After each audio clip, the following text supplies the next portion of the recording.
Episode number 101 of the Dragon's Den podcast is live and on the air. My name's Eric Hopkins, aka Jill, joined by a full house tonight. Well, we're one short. What happened to Aaron?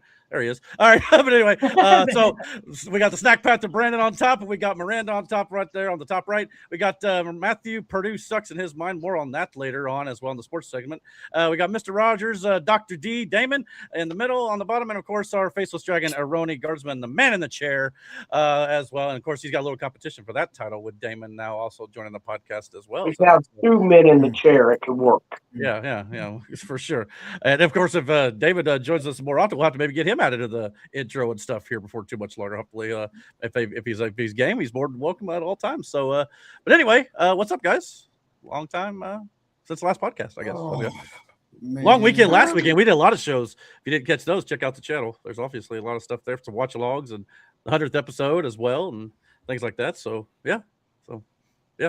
We did do 2 watch-alongs back-to-back, didn't we? Yeah, we had 3 days straight of recording. And then we also did that spoiler review for Spider-Man as well. So, Aaron's another coworker that I bonded to on another level. Yeah, it was. Yeah, still no spoilers tonight. If you guys can do your best, because there's some people who may not have seen it yet. What's that? Oh, I'm not saying that. It was awesome. Yeah, that's all I'm gonna say. I texted Eric. And I mean, I'm just not telling the viewers.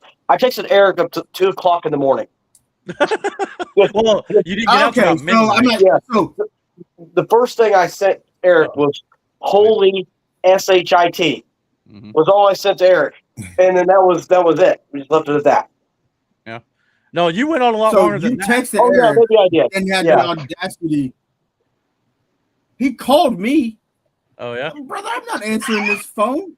He knows I don't answer. He called me.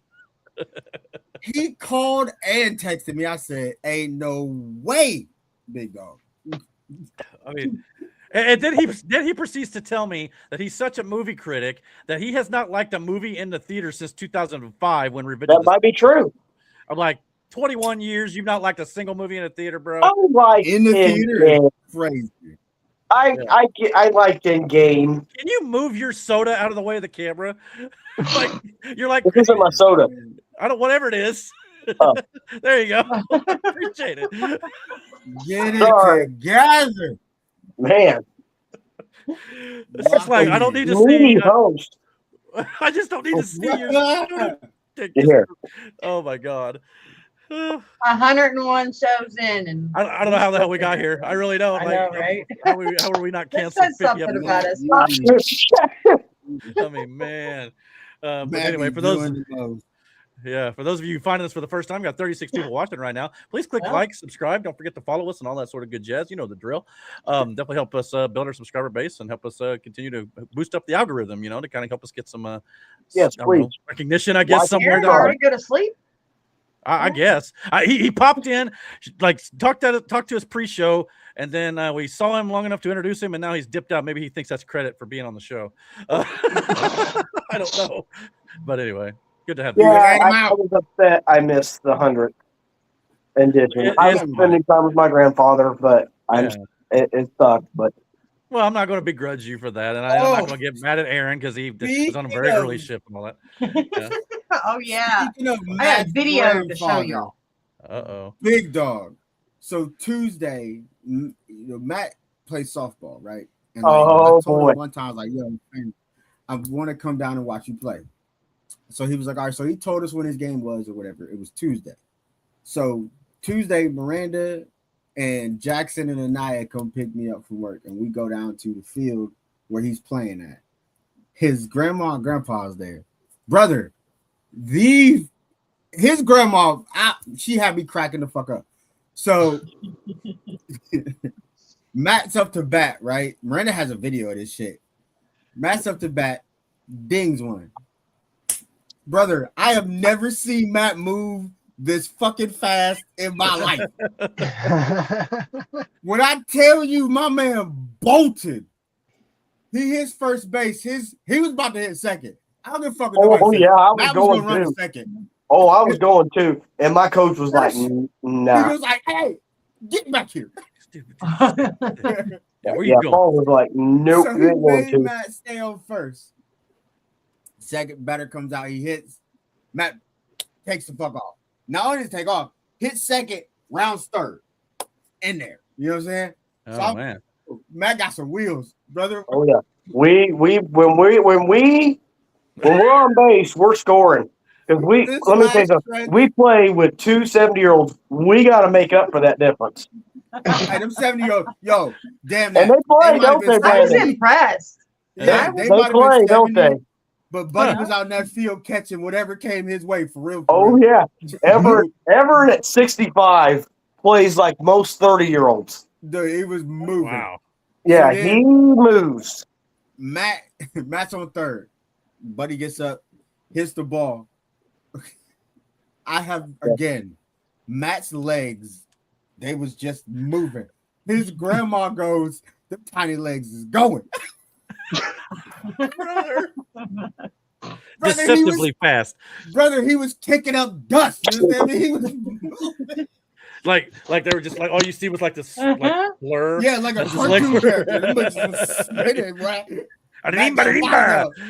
Hey, he scored a run for his team, and I will say this. So we were learning the rules, I was learning the rules, and we were there. They got, I don't give a fuck what nobody says. They got cheated out of one run, for sure. That first run, they got cheated out of. I don't give a fuck. Yeah. Vicky screwed us out of that one. She did. Because, Vicky screwed us out of that one. She said he couldn't run until the ball made contact with the leave glove. Base until after the ball is hit. When I tell you, Buddy left on time. Yeah. And she just called him. I was like, yo, that's bullshit. That was a run that they got taken away from him. It shouldn't have got taken away from him. And we ended up losing because of it, too, because that inning would have been a longer inning.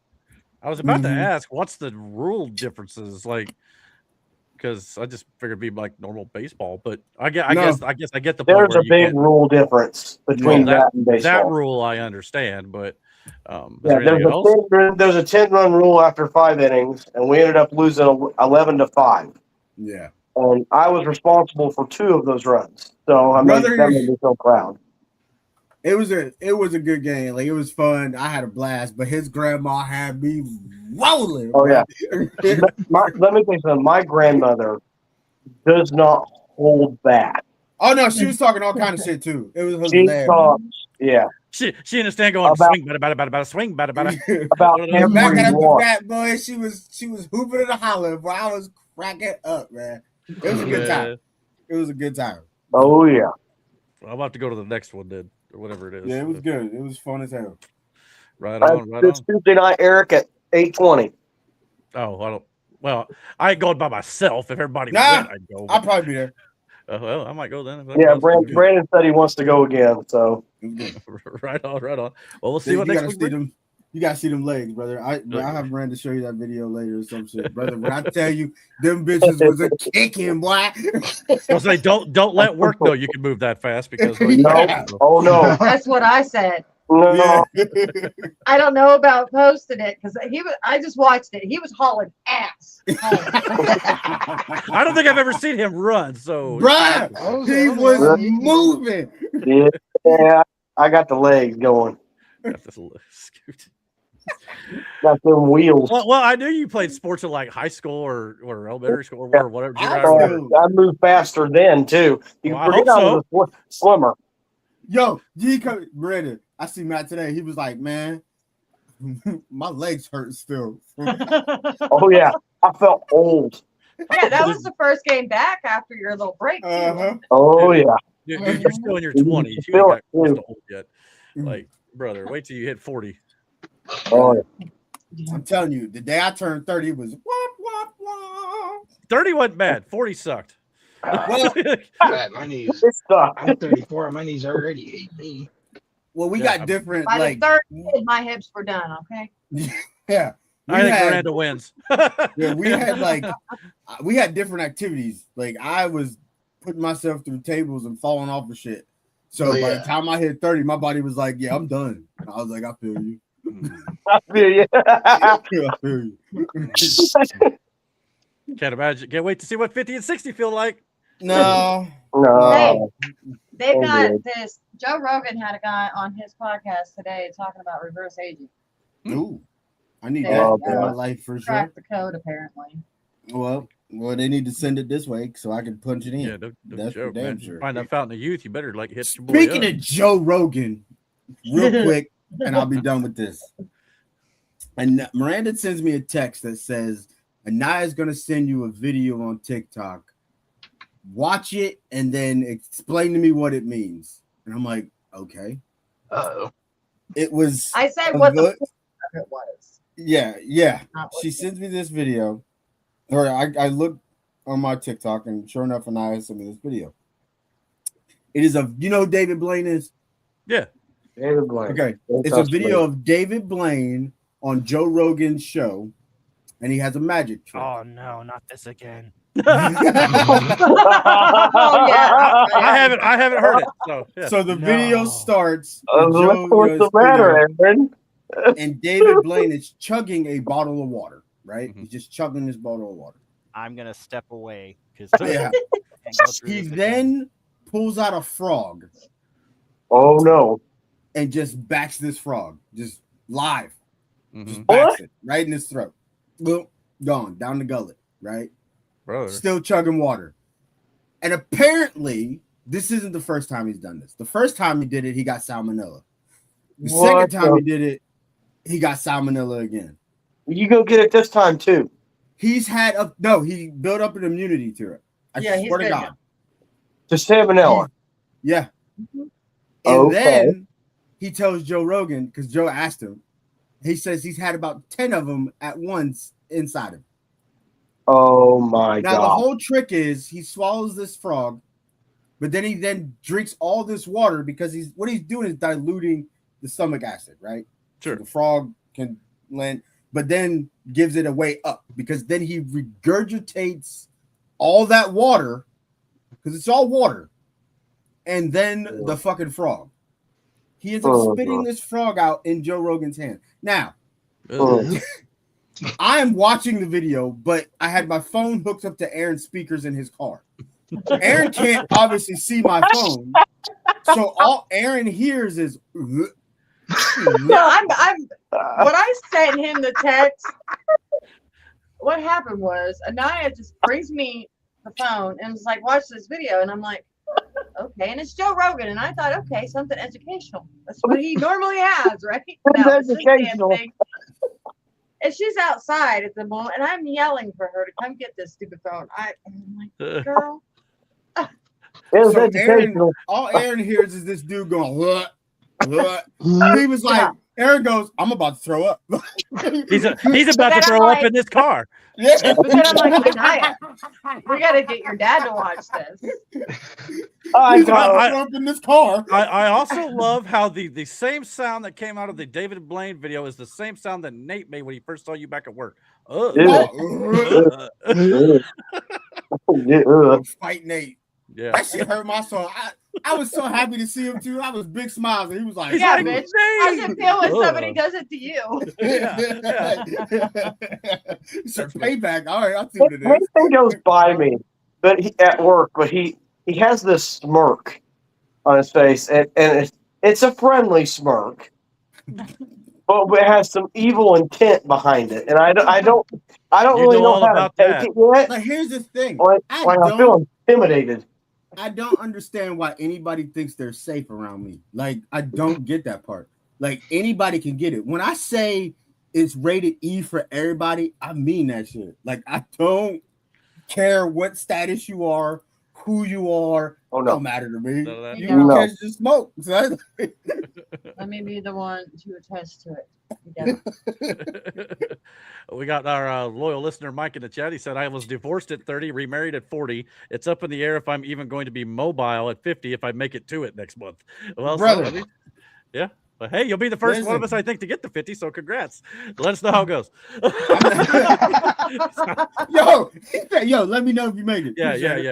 That's why I know going in. So maybe I just don't, But anyway. What are you gonna avoid it? You gonna dodge it? Like, Yeah, nah, I'm just going to turn 49 for the rest of my life. What are you talking about? that how that works? Like, I'll Yeah. be 49. Yeah. Nailed it. Don't be I mean, my ageist. mom claimed Like to be 29. respect my age. I know. I remember. I remember I one time. identify as a 29-year-old now. So, Yeah. you know. See? Here's You the can thing. identify as anything now, Damon. It's kind of cool.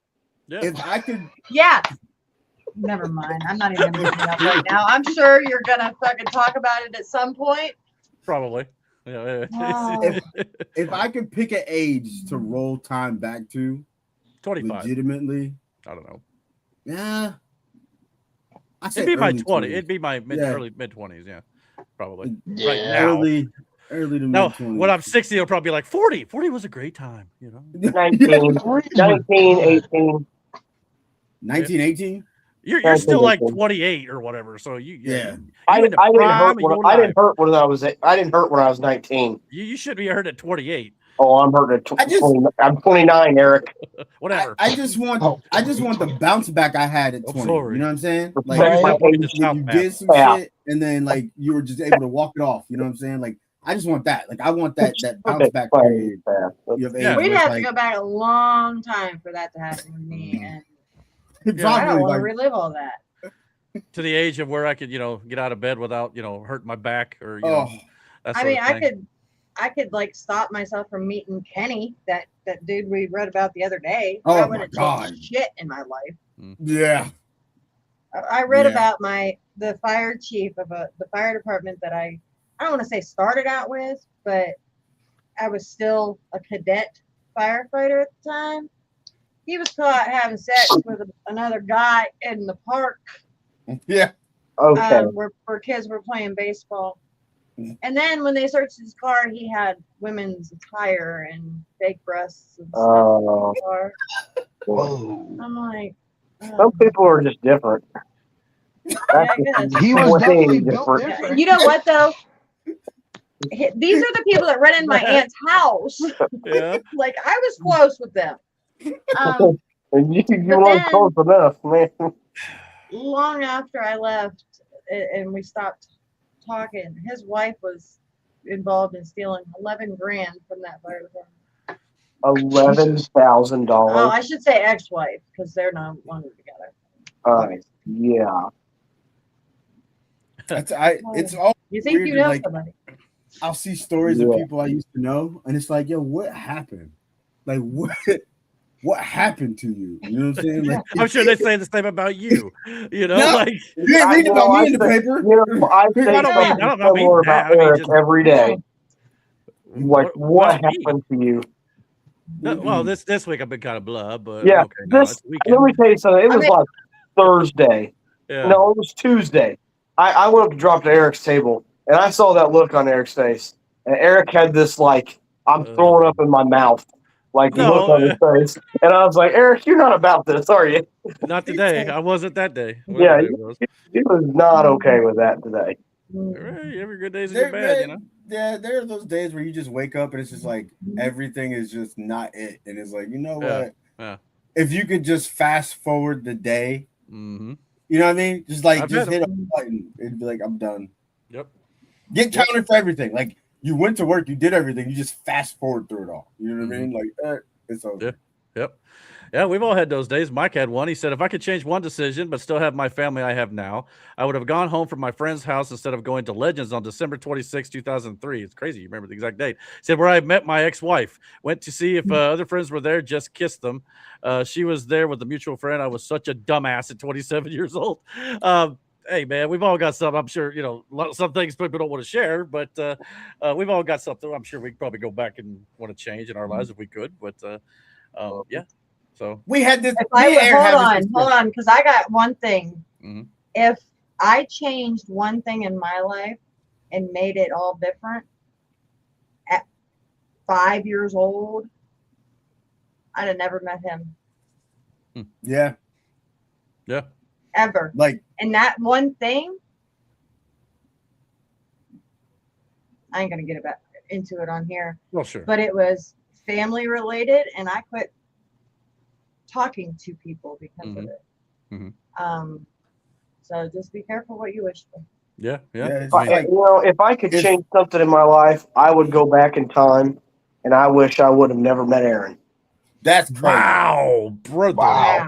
I knew Matt was on one tonight, but man, I didn't know he was going to go savage Mhm. like that. I will say this though, if Damn. I would have decided, because when we were talking about moving, from Ohio, if I would have decided to take one last chance and talk to Devon's people and shit, we'd have went to Vegas because that's where we were supposed to go. And then, but I didn't, and I listened to somebody else, which we all know who that is. You guys know who that is and how that turned out. And we moved down, here instead. Well, we moved to Mitchell instead. Yeah, but here's the thing. We talk about all these regret stuff, but at the same time, the things that happened in our life led us to where we are today. And Yeah, that's what I'm saying. that that's thing what we're particular getting did- at. that If thing I that happened never in would have met particular, we Aaron, all I would wouldn't be the person I am today. And that's what me and Aaron were talking about, like when we were talking about like superpowers, right? Like if you had the ability to go back in time, would you? And then like he brought up a good point, but he was like, but why? Because if you change something, just that one small little thing, it could alter the course to where you are now. And if like again, the people you meet along your journey in life also help shape and define who you become and who you are. So like honestly, like if I if you would have changed that, like there's no chance that we would meet, we would have developed the relationship that we've developed over fucking wrestling of all fucking things. Yeah, but like started, you know what I'm saying? Like it's just weird to think about like just one small thing that you think that would make your life better would just alter everything for you. Yeah, and we wouldn't be weird thing to think about. We would not be 101 episodes into this crazy thing we call the Dragon's Den podcast for sure.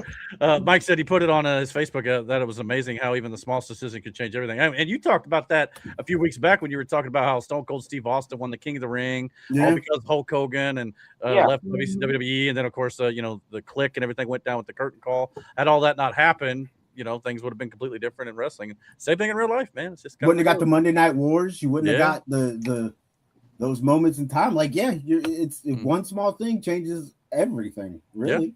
Yeah. And we would not have the pro wrestling we had today. So let's without any further ado, let's get into this week's pro wrestling. Here we go.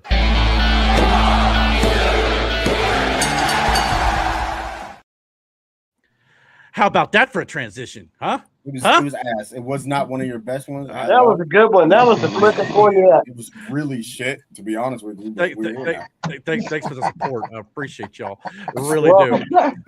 But anyway, we had the last weekend. We had, of course, if you watched us on YouTube or Rumble, you got to see our Summerslam Night 1 and Night 2 watch-alongs. Of course, it was a pretty good event, I thought, all things considered. Had a lot of cool things. We had LA Knight pinning Jay Uso in the 6-man tag. You had Gunther, we also had Gunther defeating Nick Aldis, despite a great showing by Nick Aldis with his family there, Mickey James and his son. We also had CM Punk retaining his WWE Championship with the help of Randy Orton, RK Rhodesing Cody Rhodes. We also had Brock Lesnar being defeated by Obafemi in a Hell in a Cell.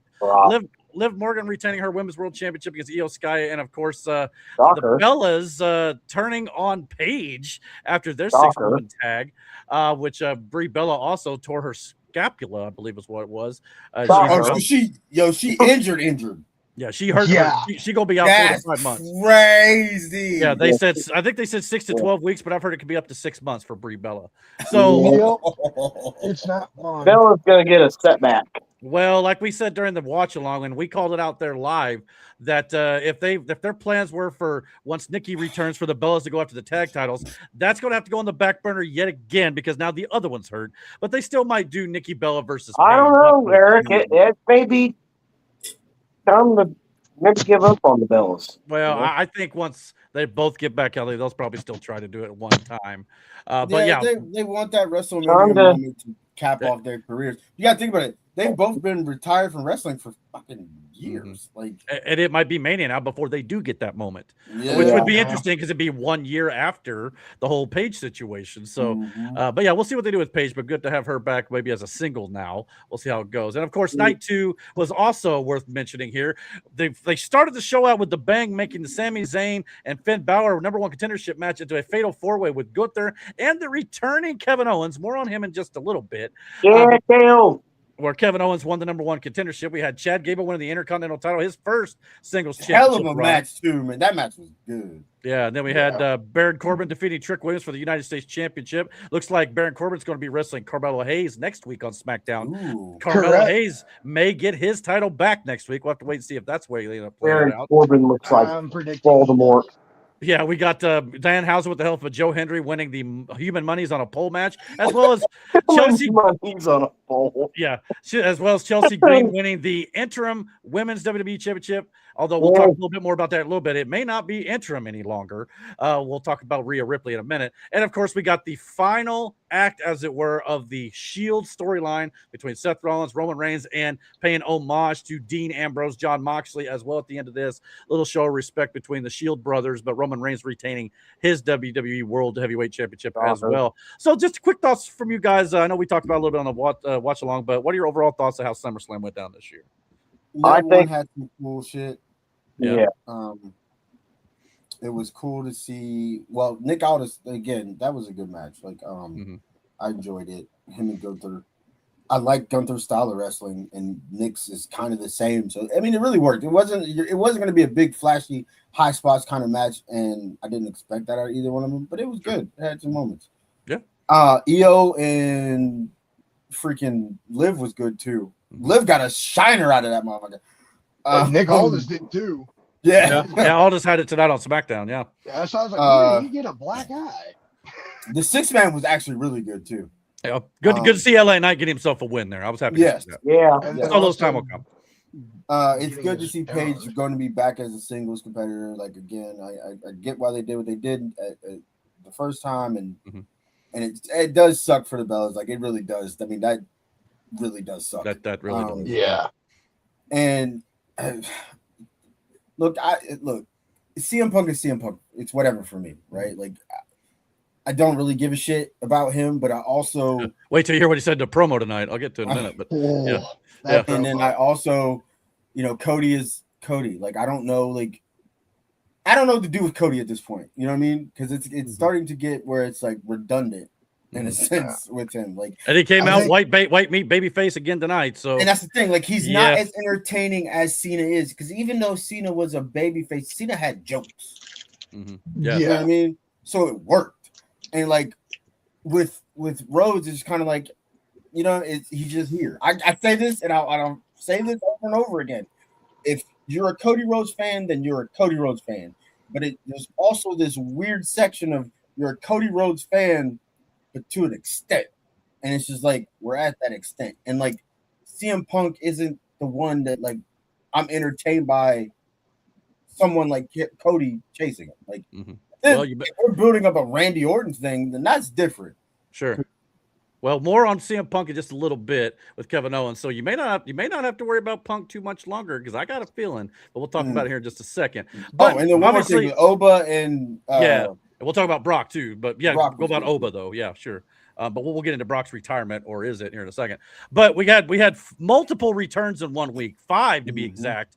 I haven't seen all of SmackDown yet tonight. Becky Lynch and Stephanie McMahon both return on Monday Night Raw, as well as Big Cass, which looks to be a singles run for Big Cass potentially here, because no Enzo Amore.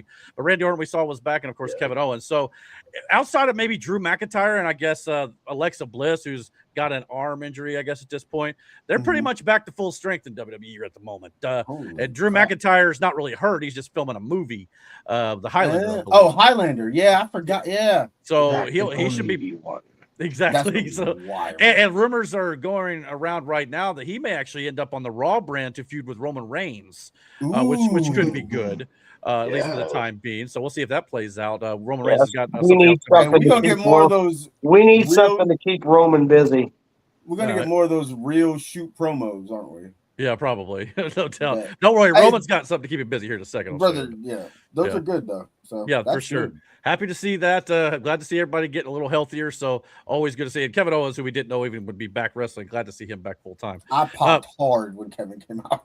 On Monday Night Raw, we got some teases for some feuds moving forward. Becky Lynch and Stephanie McMahon return in the same segment to confront Liv Morgan up here in the Judgment Day, which also saw Becky Lynch and Stephanie McMahon go face-to-face. So these two women are going to be gunning for Liv Morgan, which could be a lot of fun. You get some tag team matches here, like can they coexist against the Judgment Day? Yeah, could definitely be a thing, I'm sure. But thoughts on McMahon and Lynch returning to – I didn't expect Lynch. I thought Stephanie McMahon would be coming back sooner rather than later, but didn't know about Becky. But glad to see them both back. Thoughts? Becky looked good. Yeah, Becky came out there ready. Becky's always cool.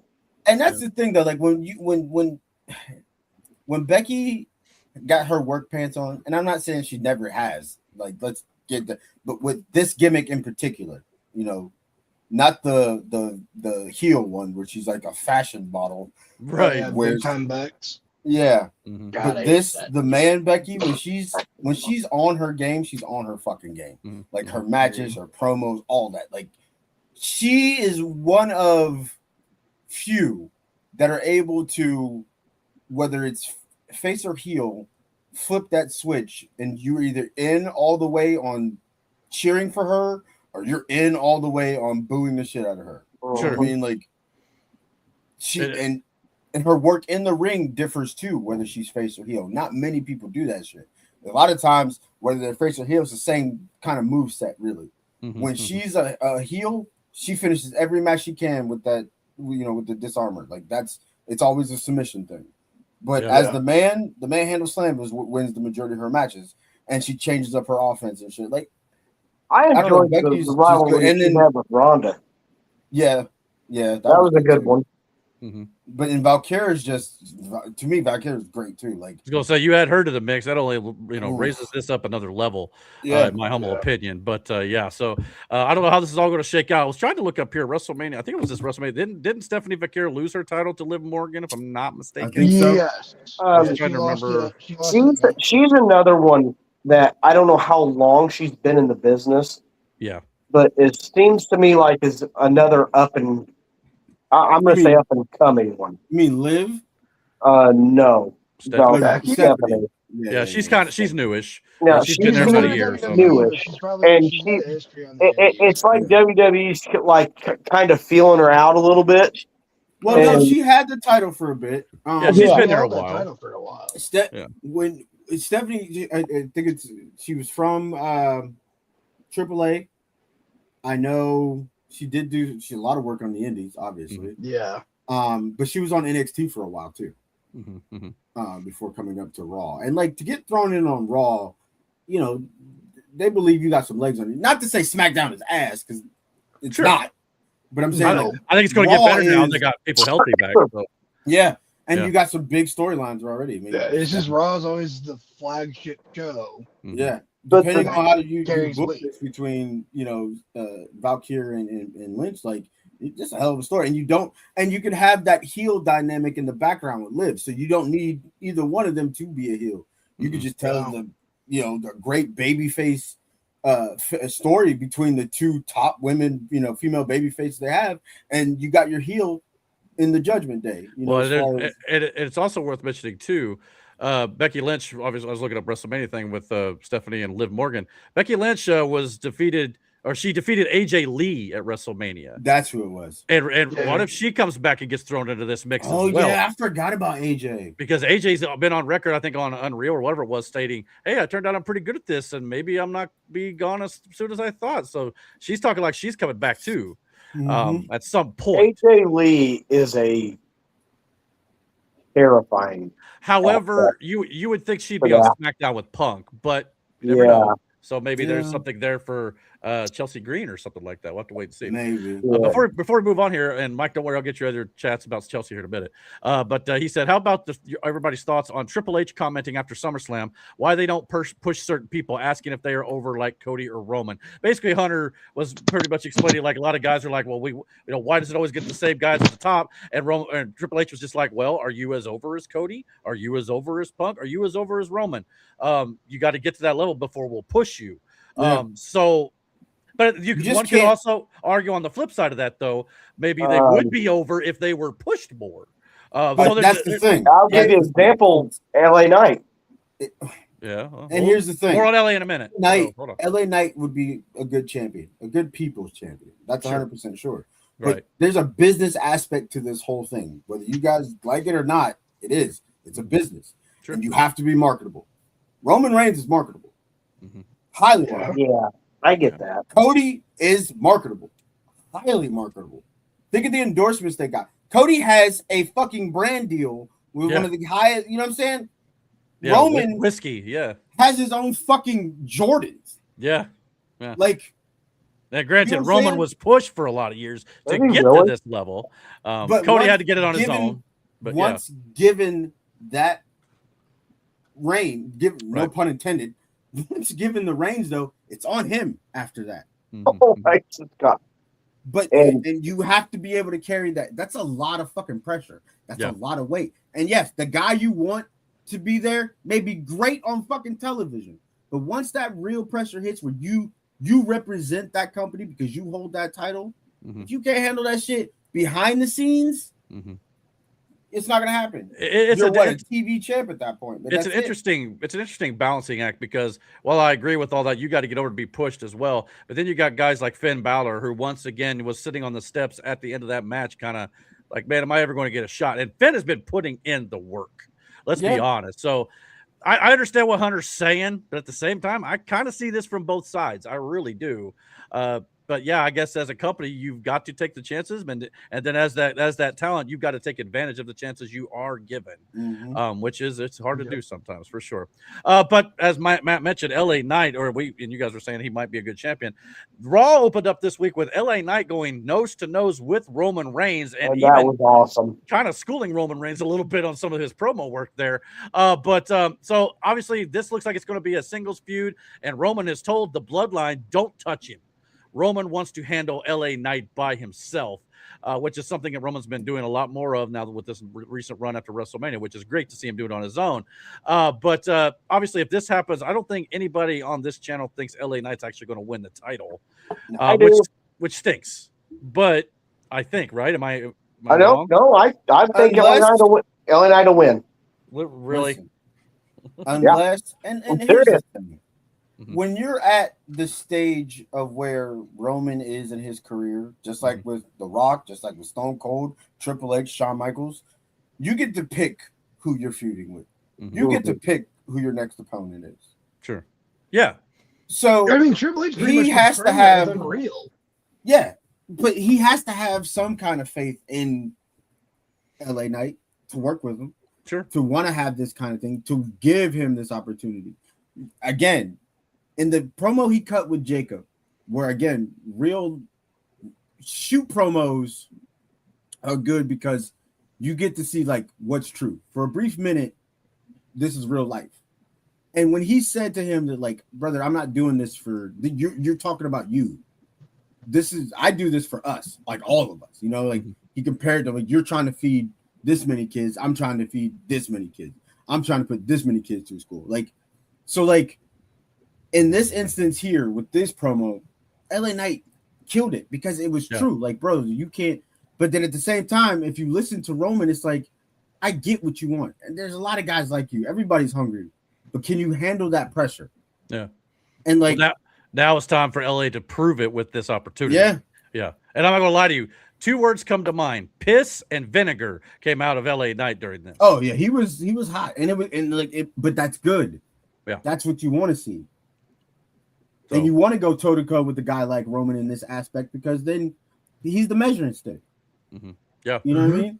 And we'll see what, like I said, I don't know if they'll book him to be champion, but again, this is going to be a moment where LA Knight should be able to shine, even in a loss, if that's what it ends up being. But yeah, whatever this takes place, my guess is maybe Saturday night's or Sunday night's main event coming up in September. Every time I see LA Knight, he's with like 5 people. I would like to see LA Knight. Well, that's only because Roman's been with like 5 people. That's the only reason. Roman has 2. I'm not just saying he has more than 2. Roman has more of that. Yeah, but now it looks like it may be let's settle this. And but you get what I'm saying, right, Eric? Yeah. Well, you got to have help to beat the help. You know what I mean? That's kind of where it's going. Yeah. Do you think they wouldn't stretch it out to like a PLE? You know what I mean? Like, well, their next PLE is October. So Money in the Bank. So maybe, but that'd be about a good 7. That's about 2 months, actually a little over 2 months. So I don't know. Maybe. I mean, you very well could do that. The reason I ask is because like we're not rushing into Oba and Roman. Right? No, that's Mania. So I would hope that. Yeah, I hope not. Oba looks like he's got something else on his plate here in a second. But yeah. Just what I'm saying, like, why rush this thing with LA? You know what I mean? Like, why not drag it out until October? Yeah, you could. I mean, I still think that Oba's going to win Money in the Bank. Well, I'll tell you right now, whoever wins Money in the Bank, if this is the main event of Money in the Bank with these two guys going face to face, that would suck if LA Knight won the title and then immediately got cashed in on. But it's happened before. Let's hope not in LA's case. We'll see. Drew Would be McIntyre, awesome. Damian Priest. Yeah. Hell, wasn't it? No, he never did it at Money in the Bank. Who was it? Was it Ziggler? CM Punk recently got cashed in on. I don't know if it was the same night, but either way, he got cashed in right after he won the title a couple years back. Was it Ziggler that cashed in? Was he the first one to do it, or was that? Maybe it was Ziggler. Might have been the first. I can't remember who the first one. No, was it Cena the one who first won to cash in and lost? I can't remember. It was either Cena or Sandow. Yeah, there's been so many No, over the years. Damian Sandow was the first person to lose it. Cena's the second. Okay, that's what it was. Who cashed in at Money in the Bank is what I was asking. I thought it was Ziggler. Kane did one night. I know that. But other than that, I don't remember. Kane did? Brandon, Kane you talking did. about like winning the Winning, cashing in that night? yeah. I do believe Kane's done that. Mm-hmm. Find out who the first one was and let me know here. Yeah, we'll see if you and Mike beats you to it. Yeah. My source of researching. I was just curious. Like, I don't know why, okay. but I'm saying, like, I don't know why you want to rush this thing, especially if you got nobody else lined up for Roman. Instead of just insert wrestler here type shit. You know what I'm saying? Mm-hmm. Yeah, I agree. I mean, if it's not, I think Saturday night's main event's like a month away. If it's not September that, 6th. Yeah, so I think it's like a month. Okay. So I don't think it'll be a huge rush, but it probably is coming up sooner rather than later. It's either that or at Money in the Bank. But we do know this has got me curious. Well, and here's the thing. So that may be Money in the Bank. If Roman Reigns is doing this the big middle of September here, so he's got about a month to build to this. Rey Mysterio, the current general manager of AAA, announced this week a tournament would be held and would be naming a number one contender to Roman Reigns' world title on the Raw episode September 14th from Mexico City. Curious, this is not going to be done at Triple Mania or at Worlds Collide, which is going head-to-head with AEW All Out in both shows in Chicago, I believe in September. But instead, this is going to be on a Raw show, and we now know as of today the brackets for AAA. It's going to be Penta Laredo Kid, Psycho Clown and La Parka, Dragon Lee, El Hijo del Dr. Wagner Jr. I think it's how you spell that. Yeah. And Ray Phoenix and El Fiscal. And of course, the winner of that 8-man tournament will face Roman Reigns in September. So who the fuck it won't be Penta. It won't be Penta. Actually, I think it is Penta. I think it is Penta. He doesn't have the IC title anymore. Mm-hmm. He's gonna win it. And the fight. Here's the thing, but I'm thinking they want a AAA guy versus Roman. So if you ask me, it'll be Dr. Wagner Jr. for sure. Well, or Dragon Lee. I'm going Penta and Ray Phoenix is your final. Ooh. Oh. The way I want that to be just because I want to see it now. Mm-hmm. Right. The final will probably be on AAA television, I imagine. Because I would figure, like, I thought with Penta losing and probably going to go down to AAA for a little bit with his brother, and then this happened, I thought I was going to get the Usos versus Lucha Brothers because I want that. I mean, depending on when this tournament concludes, you might still be able to get that too. But I want that. I want that to be for tag titles. Well, yeah, you know what I'm saying. But like, if Penta wins the tournament, we might be able to get that in the meantime. Yeah, you're right. Which then could also lead to a potential if either one of them gets the tag titles, could lead to that. We could get a preview of what that could like. I need that in my life. You understand me? I definitely need that as well before. Tell me you wouldn't want to see the Lucha Bros versus the fucking Usos. Oh, of course I would. Duh. I mean, it's like, does the sky blue? Do you give candy to a baby? Yeah, I want that. Like, brother, like, what kind of question is that? And by the way, I agree with Mike. He's picking the guy in a mask to win the tournament. Good call. Shut up. Shut your whole fucking face. Both of you. And he confirmed Sandow was the first to lose when cashing in, losing to Cena. And technically, he said Cena didn't lose. He beat Punk by DQ when Big Show interfered. He was the first to not win a title, though, when cashing in. So I asked him who the first to cash in was altogether. He hasn't got back to me yet. But anyway, so yeah, Penta and Phoenix for me, but that's just fine. Does winning by DQ happen a lot? More often than you might think. No, yeah, I'm more often than you fucking think. Yeah. Titles don't change hands on disqualifications or countouts, though. Just so. That's what I was about to ask. Specifically specified beforehand that it Yeah. There are certain matches it would, but Because I can't remember exactly, but I know there's been that stipulation before. Mm-hmm. I've watched some AAA, and I've seen all of these guys in the ring. Mhm. Fucking awesome. Yeah, Psycho Clown is fucking great. Like, yeah. I've not seen El Fiscal or however you say his name. no, he's probably the only one I don't think I've. Well, no, I think his mask is more like a fucking. No, maybe that's the Radio Kids. Well, and not only does this bring AAA attention to Raw a bit, but yeah, Roman Reigns being on will definitely boost AAA's viewership and things like. People want to know what's happening with the AAA brand because of the match with Roman Reigns. So like I said, I kind of wonder where the finals are going to be. I don't think they've announced it. I wonder if those will also maybe be at like Sunday night's main event in September. Hold on, dude. Do you realize that'll be the first time we've ever seen Roman wrestle a fucking luchador? And that's on Raw in a while. A wrestling style that's completely different from yours. Mm-hmm. Like you think about Roman's wrestling style, it's real slow, methodical, yeah, explosive at times, right? Yeah, and then more brutal. But then you're gonna have a Penta. Yeah. You know what I'm saying? I just want Roman Reigns to do his trash talking during the middle of the match going, this flippy stuff is stupid. Like, it doesn't do anything. Like, I can't wait. He's fucking hilarious. Jim Cornette. Yeah, basically, he's going to channel his inner Cornette. Yeah, for sure. But then he starts doing it in Spanish. Like, yeah.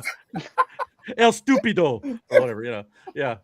But we'll see how that's. But yeah, but this is good. I kind of like this. It's something different, something for Roman to do on top of the LA Knight stuff. And how interesting would it be if like LA Knight cost him the belt or something? Talk about. I don't think that'll happen, but I mean, never say never. That would be kind of wild. That would. Oh, you won't talk about Roman's going to murder LA Knight if that's the case. My lord. I'm sorry, unalive him, but whatever. But anyway, but speaking of big blood feud here, I guess you could say. Yes.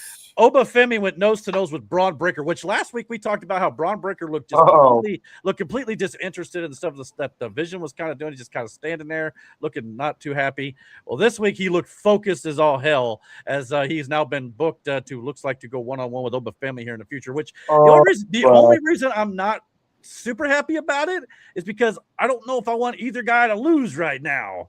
But there's a way to do this whole thing to where it won't affect the other person as bad as negative as it, you know what I'm saying? Yeah. Like, again, you could get some mileage out of this. You did it with Brock. Like, you could stretch it out over a couple matches. Again, one of the best series of matches we got to see, and they later became a tag team. Not saying that's going to happen here, but that'd be a fucking terrifying tag team. Was with, Cesaro and Sheamus. They had a best of 7. You could pull something off with these two in a best of 7 and ramp it up to I think you can get some miles out of it if you do it right. Oh yeah, I don't disagree with that. There, this is money on the table. Mm-hmm. But you're right though. Who would I want to fucking? I don't know. I mean, Damon, who would you want to win? Easy, Oba. Same. I mean, obviously, but I love Breaker. I love Breaker.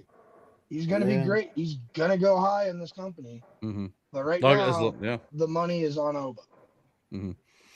Yeah, and this could be he's the ticket right now. This could be a best of 3 as well type situation. We'll have to wait and see what they end up doing with it. But yeah, I could definitely see this being a feud worth watching over the next weeks and months here. Both guys. Violent. Yeah, this will be violent. Yeah, I will say this too. Like, I think you were right before when you called that maybe it's time for Braun to step out of the Vision or whatever. Sure, and it might be coming. I think we're starting to see that. Especially when it happened Monday. Muscle mommy now. And shut up. And say muscle but mommy. I think that's gonna happen. Him splitting up would work, especially if they run him like they did in NXT. After that. Yeah, and especially with him calling out Paul Heyman, which I'll show in just a second, but kind of saying that he feels that he's been Oba Femi's new best friend, which even Paul was like, okay, just laughed it off. But yeah, him and Paul are not getting along too well for sure. Mike said in the chat, just my opinion, AAA is the best brand under the WWE banner. I like it like I used to like NXT UK. Hell, I mean, some people might even consider it NXT Black and Gold, maybe not quite that high, but it's definitely one of their better options to the watch original NXT, mm-hmm. brother. there was nothing better on TV at that point. Yeah, okay, maybe not quite there, but NXT these days maybe would be a good comparison, I guess you could say. But yeah, I mean, yeah, you're right. NXT Black and Gold was a step ahead of everybody else, really. Be quite honest. I wish that NXT match back then was. I have a question. When did you determine when these days started? What do you mean? Just recent. I don't know. Last few years. Eric said these days. It was a Wednesday 2 years ago to the day. Yeah. There you go. All right, we'll go with that. Sure. No, but AAA, AAA is good though. We watched that AAA show that ended with El Grande Americana versus El Grande Americana. That was a great show. Which a lot of people were expecting El Grande Americana to be the one to win the tournament to go against Roman Reigns, but he's not even involved. El Grande he's got something else going on right now with Dominic. Heading into Triple Mania, so that's kind of where he's at. But either way, Penta, I think it's. But all in all, I thought Monday Night Raw was pretty decent this week with all these returns and an impromptu tag with Penta and Chad Gable, and obviously Sol Ruka. That's when Becky Lynch and Stephanie McMahon come out after she got beat down by the Judgment Day. So you might get some 6-woman tags there, adding Sol Ruka to the mix too, which could be interesting as well. Yeah. Sorry, do you hear that little conversation that Roman was having with him when he told him to leave him alone? You hear what he was saying to himself before he started talking to him? When he was saying, they wanted to be 50-50. You know what I'm saying? I'm trying not to be that guy. And I'm like, as he's talking, I'm like, nah, you still that dude. Let's cut the shit. Still that boy. Yeah, you still that guy. Yeah, you still a bad guy, man. Yeah. Well, to further that, Monday Night Raw ended with I think it was a street fight between Jacob Fatu and Royce Keys in the main event. Jacob Fatu led into his friend Royce Keys here and completely destroyed him with the hip attack inside the steel chair. And at the end of the night, Roman Reigns even come out and acknowledged Jacob Fatu there at the end, kind of giving his approval. So what do you think about that? Obviously, Royce Keys, I guess, kind of got under their skin a little bit. And they took matters in their own hands. I get the symbolism behind it. No, Roman is untouchable as a heel or a face. That doesn't define him anymore at all. He has hit that Stone Cold level where Stone Cold and The Rock, for that matter, because when The Rock was, heel Rock, people still fucking cheered for him. So he is beyond such things. Yeah, he is beyond the concept of heel and face now. And now, he's an entity. If you think about it, it's like the mob, right? He wants everybody. He wants to be the face of the company, the tribal chief, as it is. But it's not about respect anymore. Now it's just about showing everybody why we're the top. And if you keep losing, we're not showing them that. So Jacob fucking destroyed Royce Keys. Mm-hmm. And that's why you get the approval. Because it's that's setting a statement for everybody. Yeah, it is the most heelish thing ever. But it's Roman Reigns. Don't mess with the family, Yes. Toretto, but violent. The mafia, like you said, for sure. So but good that's the episode. thing, though. That's why Roman came out. It was Jacob. He told Jacob, take care of that. Take care of your business. End it. Which now I still believe you, Eric, in the sense where you think that Jimmy and Jay are going to either somehow defect from this bloodline thing because Roman is showing all. It's either that or Jacob is going for the long con and acting like a loyal dog just to bide his time and get closer to Roman, and then he's the one that turns on him. Somebody's turning on him eventually. Okay. So I don't know. Okay. So apparently I'll just there's a couple of spoilers from SmackDown I want to go ahead and talk about since most people have probably already seen it. Apparently the show ended with Charlotte versus Jade in the main event of SmackDown, which featured a return and a call up here. Apparently we got the main event ending with Alexa Bliss returning to help out against Jade Cargill, as well as Tatum Paxley getting called up from NXT as well. So 6-woman tag on SmackDown now. Against Fatal Influence. So, I'm sorry, Jade and the Baddies, I should say. Finally, somebody has to shut them up. My God. There's another girl that she'll probably end up debuting on Raw next week, maybe. Shit, I can't remember her name. There was another girl. Lola Vice, I've been hearing she might get called up. Yeah. We had her last match at NXT the other night. Okay. So, yeah, like I said, and now we know that Alexa's coming back from the injury again. Without Drew McIntyre, they're about at full strength. Now I don't know if I said Alexa's coming back from injury. That picture, it shows her with the brace still on. I just remember when it happened, she did that, double jointed thing with her elbow that she's known for as well. So I don't know how legit, but either way, glad to see her back. Hopefully it was nothing major. But the other thing I saw here while looking through here, apparently they're talking about Triple H and maybe some of his NXT call-ups that have been fumbled on the SmackDown brand. I would not say Carmelo Hayes counts because he may get his title back next week. But Julia, I give that one that's probably a good one. Blake Monroe, not really done much with her yet. JC Jane, now obviously Fatal Attraction, they're still doing some stuff with them. Ilya Dragunov, their titles. Sure. Ilya Dragunov, I'd agree with. I actually saw a sign of a dude in the crowd that during the show that said, "Where is he?" Like his first name was like, "Where is?" Or how do you say his first name? Where is he? Is he hurt? Does anybody know? I don't know. I don't think I've seen or heard anything about him since the Rumble when he got yeeted by Brock. That's the last I saw of that man. Then other names: Jordan Grace, Ricky Saints, and Kiana James. I can agree with some of this list. I really can. So, yeah, Ricky Saints is a curious one for me too. Same Jordan Grace. I mean, with the whole thing with Ricky though, it's like, where do you put him right now? Well, not only that, I've been noticing this when he was on the show. He'd come out and get absolutely no pop. These people have no idea who Ricky Saints is on the main roster. Well, maybe they repackage him, like let him reintroduce himself or something. They didn't even watch him in NXT. They definitely did watch him in AEW. But yeah, for whatever reason, these casual crowds, they don't care whatsoever about Ricky, which is a shame because he's a good young wrestler, I think. And Jordan Grace, I don't know that one either because like you could put her in with any of these women right now. And I can't pull this up here, but here on the side here, the comment. Johnny Gargano. Johnny Gargano's another good one, like brother. He was on SmackDown just laying in the back. Just planking. That's all he does. I watched that scene. I'm like, what are we doing with Johnny, man? Yeah, I don't know. This is like the incarnation or reincarnation of Shawn Michaels, even though Shawn's still alive. He could have been involved with this whole thing with, for the Intercontinental title or whatever title, U.S. title, right? No. Yeah. Is it Intercontinental or U.S. title? Who is it? Either one. Is it the U.S. title or Intercontinental title? Right? For who? On SmackDown. U.S. Yeah. Yes. Yeah, you could have inserted him in any of these fucking matches. Like him and Trick Williams would have been great. Him and Carmelo. Him and Baron Corbin would be good. I was actually hoping for a fatal four-way at SummerSlam. It didn't happen, but that was just my opinion.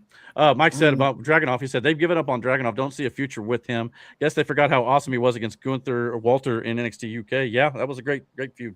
Hell, him and Trick Williams had a great feud in NXT when Trick first won the NXT title. Like, Dragunov had it. And they had a fucking banger of a match. Hopefully Chelsea Green didn't take the pinfall here in this tag title match as well. She did. She's kidding. She did really? Yep. Oh, brother. Well, my goodness. After they booted Tiffany out of the ring, they pinned Chelsea. Now, what did JC Jane also get involved 3-on-2? She pulled Tiffany down, and that was pretty much it.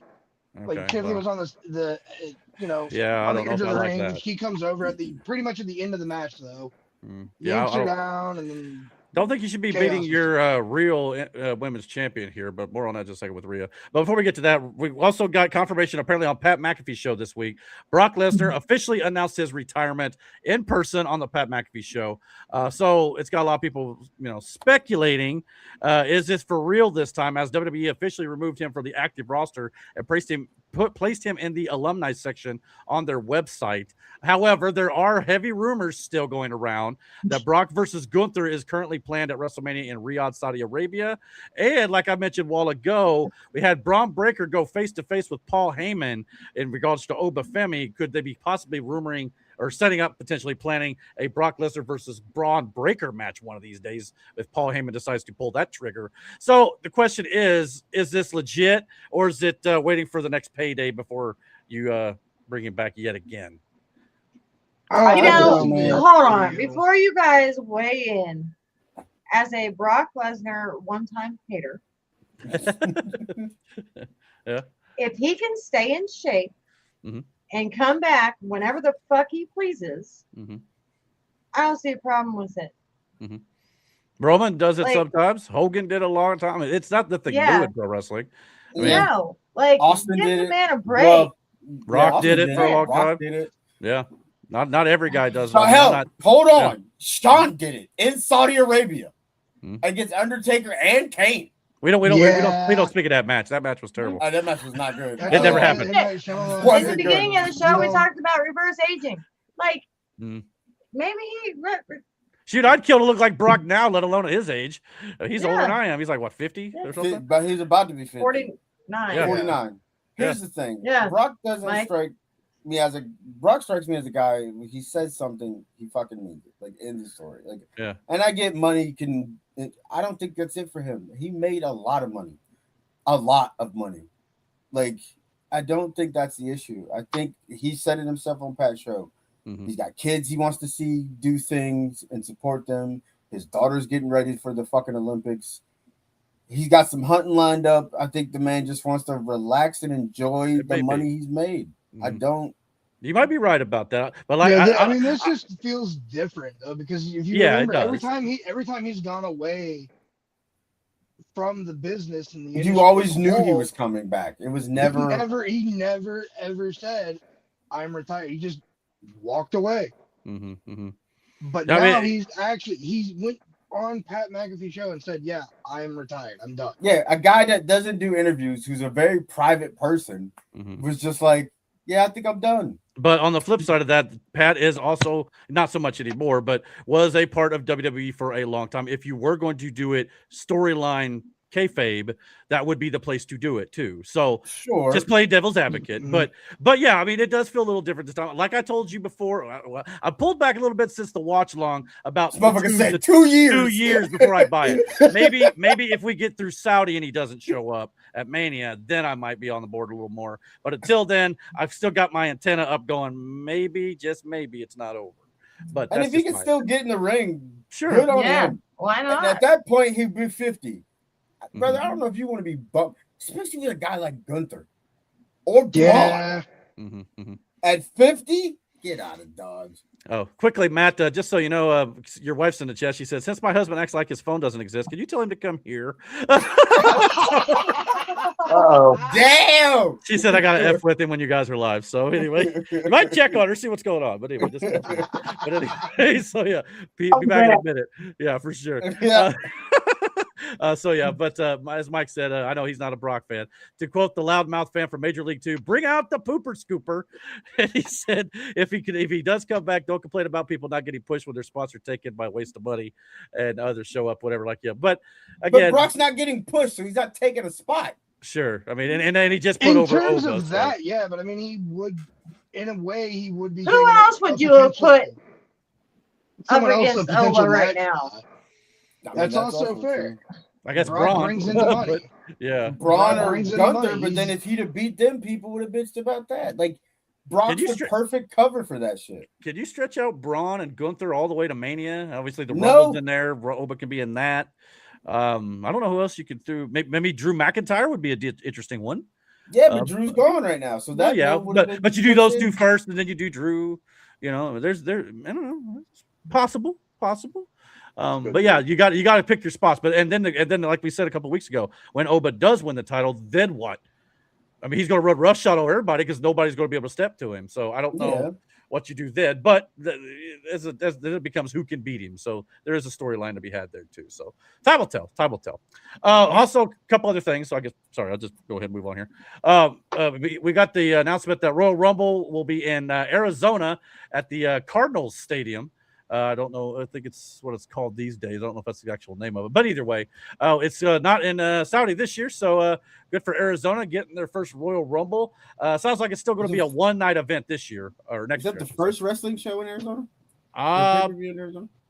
Don't know for sure, to be quite honest. At least Didn't it they has have stated. a Royal Rumble not too long ago in a baseball stadium? Probably. Yeah, probably. I don't can't remember. I feel like the Rumble was in Arizona when Edge came back, like at the first time he came back to the company. No, you might be right about that. I'm not totally sure. Mm. That's kind of hard to remember. I've seen so many events over my years. I'm not going to lie. This is true. But we also got supposedly, this is not confirmed by WWE just yet, but according to WrestleVotes Radio per Fightful Select, according to this source with direct knowledge, the 2029 WWE SummerSlam event will be taking place at Lucas Oil Stadium here in good old Indiana and Indianapolis. It's 3 years away still. At least this time, I can't complain about them letting us know too close to the event where I don't have money to save up. So now, according to Mike, I got to start digging up that gold bar just to be able to afford the cheap seats for this event. So but I got 3 years to do so. I don't know if I'll go to it or not, but Mania would be something I'd still like to maybe do one day. But again, I'll go with you, Eric.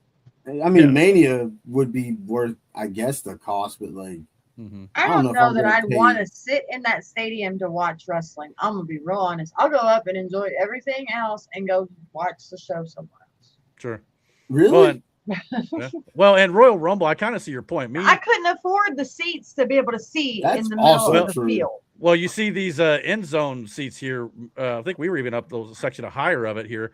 $600 for the Rumble for that seat, and then the ring was at the 50 hard line. Without the big screens, we really couldn't see a great deal. It was too big. Fuck You might that. as well fucking stay home. I know. Yeah. That's the thing about Mania too. Is like unless you get someone on the floor or like these seats here on the edge to where it's just on the on the sideline, you really aren't gonna have a great seat. Yeah, fuck that. At least So- at a football game, you get a glimpse of the players Sure. every now. I mean, and you then. can see it, but it's like watching ants wrestle in a little square box. Nah. Yeah, Like the but seats we had at the AEW taping, that was perfect. Like, yeah, that smaller spot was arena. Nice. Yeah, that wasn't even as big as Gamebridge Live Fieldhouse. That's a little arena. That's little what I've hockey always rink. told Brandon. I would rather go to like independent, small wrestling shit. shows Yeah. all day Yeah. long than big ass Sure. ones. Yeah. Sorry. So, Yeah. well, for those of you who do want to go, you got 3 years to save your pennies. So there you Now go. I'm good. In regards to Phoenix, we talked. Mike said WrestleMania 26 was in Phoenix. That does Okay. ring a bell now that you mentioned it. And he said a quick Google search says the Rumble was actually in Arizona in 2013 and 2019. So this is their third Rumble, dude. Holy shit. Holy crap! Yeah, man, 2019 is when Edge came back. Okay, that sounds about right. Yeah, I didn't realize they had that many. Holy crap! Good on you guys, by the way. I'd like to go to another Rumble. I like the one I got to go to. But yeah, if it's going to be in a big stadium, though, I almost prefer to stay home. Though you're not wrong. Like I was going to say earlier, we got this official image here released by Rhea Ripley, stating that she finally underwent surgery for her knee. She said after just 14 years in wrestling and doing sports her entire life, it's caught up to her. Surgery was never a first option for me, but it got to the point that it was what she needed. First one down, hopefully no more to go. So it sounds like it's her first major injury that needed surgery. So we wish mommy the best. Hopefully things will go well for her. But this is exactly why they ended up doing the interim championship, which apparently, according to Mike, and I know Damon mentioned before the show, she will no longer be known, Chelsea Green that is, as the interim champion now that Rhea will be out until Rumble, at least probably due to this knee injury. So yeah, they had the ring announcer for SmackDown when she came out for her celebration. Straight up, the WWE undisputed women's champion, So, Chelsea Green. Well, that just She's goes got to a new show. hand tattoo. I fucking knew that. I was looking at that tattoo on her hand the whole time in that picture. I'm like, is that fucking new? Yeah, you gotta tell even it's new ink. Yeah, you can tell.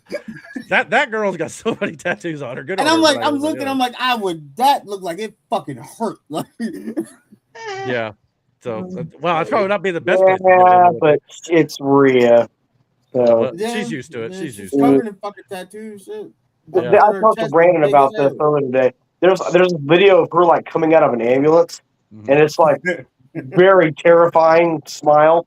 Yeah, brother. It's doing her when she was beefing with Liv, and she had that face mask thing on, and she jumped. Oh yeah. She had that Undertaker mask on, like Taker back in the '90s when he broke his nose or whatnot.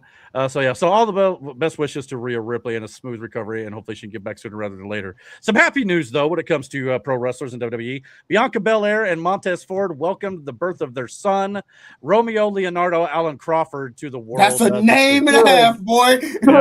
Great. So happy to see that for Look, them. I named my firstborn. He's got 4 names too, and I regret it. You regret it? Yeah. see if I can find the other image It's here. a mouthful when he's in trouble. Yeah. It's a lot to get out, boy. Then here's some other images she released as well. So happy for the couple there and their first child. So, well, her first child. I don't know if He's got No, 81. Montez just has a couple kids. Okay. So her first child. So awesome. Though you can tell she's glowing like the new mommy that she is. So that's pretty cool. Glad to see it. That hopefully we'll see her back one of these days soon too. But obviously they're bigger priorities. A lot happened. Yeah. With her, she had the thing with her finger, and then she got pregnant. That's a bad thing. You get what I'm saying? But like, yeah, and then that was and like, maybe that was for a reason though. This is to prepare her that she needed to be off already for the pregnancy, so she didn't go back. So, but yeah, it's a long hiatus for her when she does return. She does return and her hair is really that fucking long. That's crazy stuff. And it got me thinking a second ago, talking about coming back full strength. We should see Naomi back sooner rather than later. Oh, she'd probably be at the Rumble. If I had to guess, I think she'd be at the Rumble. You're going to hold her out that even longer than a few more months. I mean, you could. That'd be a great place to return for sure. So we'll see what happens there. Last thing in WWE, I did want to talk about since we're going through SmackDown a little bit. The show opened up tonight with CM Punk and Kevin Owens in a face-off promo segment here. We had CM Punk stating to Owens, "If anybody has benefited from what I went through to get here and the things I did and said to knock down doors for guys like you, you benefited the most. This place called me skinny fat. You think they were waiting around holding their breath for Kevin Owens?" So we started off this feud with CM Punk body shaming Kevin Owens. Great. Because that happened in real life. Well, yeah, he got called skinny fat, but no. At an ROH locker room, Kevin Owens the reason why Kevin Owens wrestled with a shirt on is CM Punk. Oh, T-shirt, like dead ass. Well, they were definitely calling back to their long-standing feud here. Oh, but that happened in a locker room. CM Punk basically called him, like, not basically, he called him fat and told him to put a shirt on. And I'm surprised. CM Punk was new to the locker room, he just or not CM Punk. Kevin Owens was new. CM Punk just seems like an asshole. That's how it rolled. Like Because he really is. Well, really. Well, that's kind of why I wanted to bring it up because, like, I mean, Punk wants to talk about he's all about acceptance and all this sort of stuff, and here he is body shaming Kevin Owens again. Yeah. Now, again, if it calls back to an old feud, fine, so be it. But not an old feud. Like he fucking hated him. Like sure. Yeah, there's a lot of bad blood. Even Wade Barrett on commentary made mention of their bad blood history and said they were specifically told not to bring it up. Yeah. Well, they alluded to it themselves because Kevin Owens retorted, "Thank you, because seeing what you've become made me determined not to let this business turn me into the miserable piece of shit like you." Was not edited, nothing. It was just on air. So yeah, these two guys. Shit. Oh yeah, they buzzed them on that one.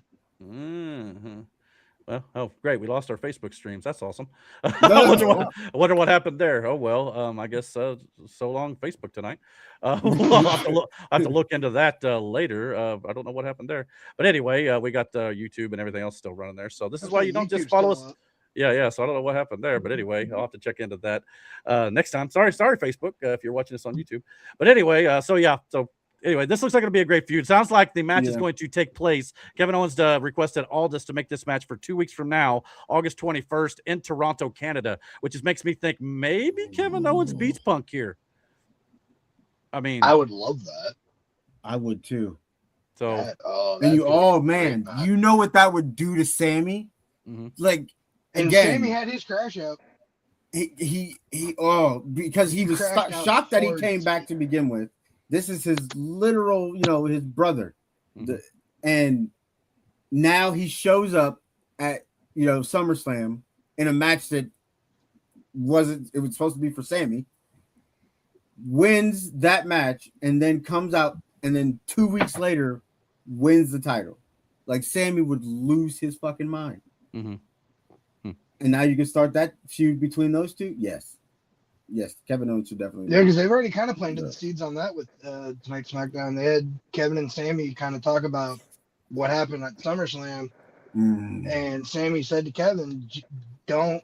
I'm going to paraphrase it, but don't think I'm not going to go after what I want just because it's the same thing you want. So they're kind of playing. I like how you worded that, Damon. That's not. Oh, that's just how. That's how you said it. Kind of said it. Like I paraphrased the beginning of it, but the point was Sammy's still going to go after this title, regardless of who has it. So like I said, they might be planting seeds for that feud in the future. I hope they are. That should be a WrestleMania match between Sammy and Kevin for the title. Give those two a great moment. And then you give Sammy the title win at Mania. Fuck yeah. Hell yeah, that'd be great. Sorry, I was a little distracted. I was trying to figure out why Facebook took down our video there. Said something about due to copyright or something. Like we've not done anything different than we do every other week, so I don't know what the difference is here. So I'm gonna have to look in. Facebook also put like a copyright thing on one of my videos this week, talking about how the audio was owned by Sony. It was literally background music to like birds chirping. Had nothing to do with music. I'm like, what the hell am we getting? Whatever Facebook is going through right now, they're giving me a little bit of an annoyance. So, yeah. But anyway, that's kind of what's going on there. But anyhow, we didn't do anything. Whatever. We didn't do anything different than we normally do. We never get any trouble. Yeah, So I don't know what the problem is that's there. about. So Facebook can bite me. I can say it right now because we're not on Facebook. So there you go. Yeah. But anyway, we'll work all that out. Hopefully we won't have that. I mean, there was that one time I called out Zuckerberg, but that was forever ago. Because we don't push They're their getting narrative their that revenge. much. You wouldn't be the first one to do it on his own platform, I'm sure. I know. So I'm sure that it did. I'm sure he paid the minimal amount of attention to it. So it didn't really matter. It was the MySpace chat from last week. That's what it was. They just He's all Yeah, MySpace needs to come back. I got the perfect song that I need to put on my MySpace page. I remember the MySpace days. I can't wait. I can't wait to hear what that song is. Boy. Oh yeah, we can play it later if you want. Oh yeah, let's just wait for Rumble, but definitely, I'm down for it. Yeah. All right, cool. We can't get picked off of there. So yeah. We don't need YouTube getting pissy again too. So sorry, YouTube overlords, don't come down on us too hard. We love you. So all hail the algorithm. Yes, exactly. All hail our overlord, the algorithm. Yeah, no kidding. Anyway, on the other side of the coin, for pro wrestling, we got AEW. We now got some more information on the Continental Challenge Cup or Continental Cup at the All Elite or All In, I should say. The rules are stating no outside interference, no time limits, which is a little different from the Continental Classic, or I think it's more of a time limit thing, but no outside interference is still the same. 16 wrestlers will compete in 8 blind draw matches, which they announced this week. A couple of them are beginning up on Collision this weekend. The 8 winners then will compete in 4 blind draw matches, so there's really no bracket. The winners will just face at random the winners from the other. Yeah. So the 4 winners will then move on to the semifinals in Glasgow, Scotland, August 26th. The Cup final takes place. I believe that's a Fatal 4-Way or whatever for that. Yeah. Or, no, the final two. Yeah, the final 2 out of the Fatal 4-Way. Final Cup then takes place at the All In at Wembley, and the winner of the final will receive the Continental Cup and be the new AEW Continental Champion. Question. Sure. Okay, go back to the rules. The rules. Mm-hmm. Yeah. Sure. So, okay, I get that we're doing all the 4 blind. That all makes sense. Sure. But the 4 winners, right, and then you'll get the final 2. How the fuck is that determined? Is it by who gets paid? Well, the 4 winners. Well, the 4 winners. There's only 2 winners, so the 2 winners fight each other. Simple as that. There's no blind, nothing. No, I know. I got that part. Oh, but we're going off the fact that I guess if you're doing 2 singles matches, never mind. Yeah. Because I was thinking like a Fatal 4-Way. Like, how would that work? You get what I'm saying? I read that wrong. I thought it was a Fatal 4-Way. Elimination style Fatal 4-Way. Yeah. You could do it that way. You could. Okay. Sounds like it's 2 singles. But that still means though, like so who out of the losers who goes on? Like, you get what I'm saying? Like, who's the best loser? Nobody. It's single elimination. Well, yeah. There's just no bracket. That's basically what it is. It's just, random blind draw matches. No. I'm talking about. I'm still thinking like if you go to 4, but that doesn't make sense. So it's probably 2 singles matches between the. Yeah, like I said, I thought it was like. I think the Fatal 4-Way. Never mind. Yeah, don't worry about it. Don't listen to me. I'm confused. Good rule of thumb for anybody watching. Don't listen to Eric. But anyway, so here's the 16, I should say, people who is going to be competing in this cup. John Moxley is obviously defending his Continental. Why'd you say his name like that? Because my tongue went and my brain went elsewhere. Yeah, John Moxley will be defending his Continental Championship all night. Nigel McGuinness, Jay White, which is good news because we thought Jay White might have been hurt after the last pay-per-view. Looks like he's going to be okay. Brian Cage, Kyle O'Reilly, Katsuyori Shibata, Matt Sydal, Hichisero, Roderick Strong, David Finlay, Jungle Jack Perry, Claudio Castagnoli, Orange Cassidy, Ace Austin, Jake Doyle, and Eddie Kingston, who's been on Ring of Honor as of late.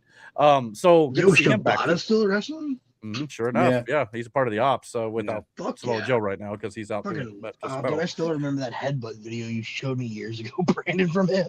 Yeah, he's crazy. God. Yeah. So it's a good field. The ones I remember off the top of my head, I know Jungle Jack Perry and John Moxley kicking off this week. Roderick Strong and Kyle O'Reilly are kicking it off, I believe, in the next week or so as well. And I think even a couple of the Don Callis guys are wrestling each other. Who do you think's winning it? I think Moxley's going to be in the finals, clearly. Yeah. Man, you know what? I'd like to see Jay White because I'd like to see him kind of get a push here. But other than that, it would probably be O'Reilly. O'Reilly, maybe. Nigel would be interesting. I just don't know if they make him go to the finals. Since Owens in London, I could see them giving it to Nigel for the hometown pop. Fair. Here's the thing. Mm-hmm. Everybody on this list, with the exception of, I'll give you 2 people. Mm-hmm. Right? I'll give you 3 because I would want to see it, but that's the only reason. I wouldn't want him to win, but I'd want to see it. This person I would want to win simply because I feel like everybody on here is good enough for mid-card, like I said, with the exception of a couple. Jay White being the exception, and I'll give you Jungle Jack Perry simply because it's Jungle Jack Perry. And outside of those 2 and Moxley, Claudio Castagnoli should be the one to win this. Like, again, out of everybody on this fucking list, Claudio is literally the best wrestler in that fucking ring. Mm-hmm. And they're all good. And like, because what else are we going to do with Claudio? And like, I think about at the end of that, you have John Moxley versus Claudio for, you know what I'm saying? Like the Continental. I just think it'd be a great fucking match. Sure. Yeah. Well, and like Claudio, he deserves something. Like, yeah. Unless you're waiting on Sheamus to show up at some point. You know what I'm saying? Like, yeah. If not, like, do something with him. And I get Jay White because he just came back and all this, but I'm just saying, like, Claudio would be, for me, my pick out of this fucking group. Mm-hmm. I mean, I don't know if he's falling down the curve, but I don't think Jay. I don't see Jay because I feel Jay's main event level here. He is. It's just that unfortunately he's not been able to stay healthy over the last year or 2. Oh, yeah, injuries. That's the concern. But hopefully he can be okay. But he took last week off after he got dropped on his head during the chain match at the last pay-per-view. But yeah, so hopefully he'll be all right. If this is encouraging, at least if he's going to be involved in it. AEW, it sounds like just dungeon wrestling. No. I mean, they are more physical than WWE sometimes, but some WWE, I'd argue, sometimes takes a little too light. Sometimes. So it just depends. AEW from their inception has been more kind of that realistic sport. Yeah, and AEW, because as far as I understand, they still keep these guys with win-loss records, correct? Well, they don't display them as much as they used to, but I think they do take them into account when it comes to booking. But Matt, and I know you're kind of new to the pro wrestling, news and fandom and all this sort of stuff here. Most companies, I know you wouldn't know this because WWE is the biggest company in the world, but WWE is actually the outlier here. About every other company in the world wrestles like AEW does. WWE is more on its own island a little bit. It's more corporate. Yeah, and it's, I wouldn't say dumbed down. That's a bad word, but you know what I'm saying? It's like not quite as Danhausen. WWE is more for the casual fans of pro wrestling than they are for the hardcore fans. But if you watch New Japan, AAA is not too shabby, but there's I'm going to try to watch that tomorrow if I can remember. But yeah, TNA and stuff, it's more of an AEW type style. But I see what you're thinking. But we had a pretty good Dynamite this week. It was live in Mexico for Grand Slam Mexico at the Arena Mexico, which is obviously a well-known arena there on the independent, especially CMLL. So yeah, great card top to bottom, a lot of fun matches, I thought. We obviously had the return of the real world's champion, I guess you could say. It's kind of what Ric Flair used to use back in the day when he had the WCW championship. when he came over to WWE. But MJF returned to Dynamite, and he, after Andrade defeated Tommaso Ciampa and Commander to win the #1 spot in the Casino Gauntlet at All In, MJF returned and took Andrade out. MJF said that Andrade is a piece of shit, and he's the best wrestler in the world, and he's still champion, and he holds up the Triple B belt. He says he's a hero in the United States, which got a huge boo from the Mexico crowd. And thanks to Will Ospreay, Kenny Omega is walking around with a toy belt into All In London against him. MJF then says he always get what he wants, and says he's going to win the Casino Gauntlet at All In and win the contract and the title again. He says the only championships that's recognized as the Triple B, and the only champion is him. He's the true champion in AEW. So in his own mind was basically what this is here. Yeah, so I guess he's going to carry around his belt as if he is still the champion moving forward. So thoughts on that, and him entering the Casino Gauntlet #2 spot match next week to see. Probably going to be him and Andrade starting that gauntlet match at All In to determine the new #1 contender. So thoughts on that? They'll probably be facing Will Ospreay, whoever the winner is after this. So I'm good with this. Mm-hmm. I mean, Andrade's been gunning for a world title shot anyway, and now MJF is obviously mad that he took the Dynamite Diamond ring, which MJF recovered this week from Andrade, so he's got that back yet again. So, yeah, it's his Achilles heel. But, yeah, so, I mean, it sounds like MJF or Andrade is the favorite to win the Casino Gauntlet, but you never can tell who's going to be in that thing, so you never know.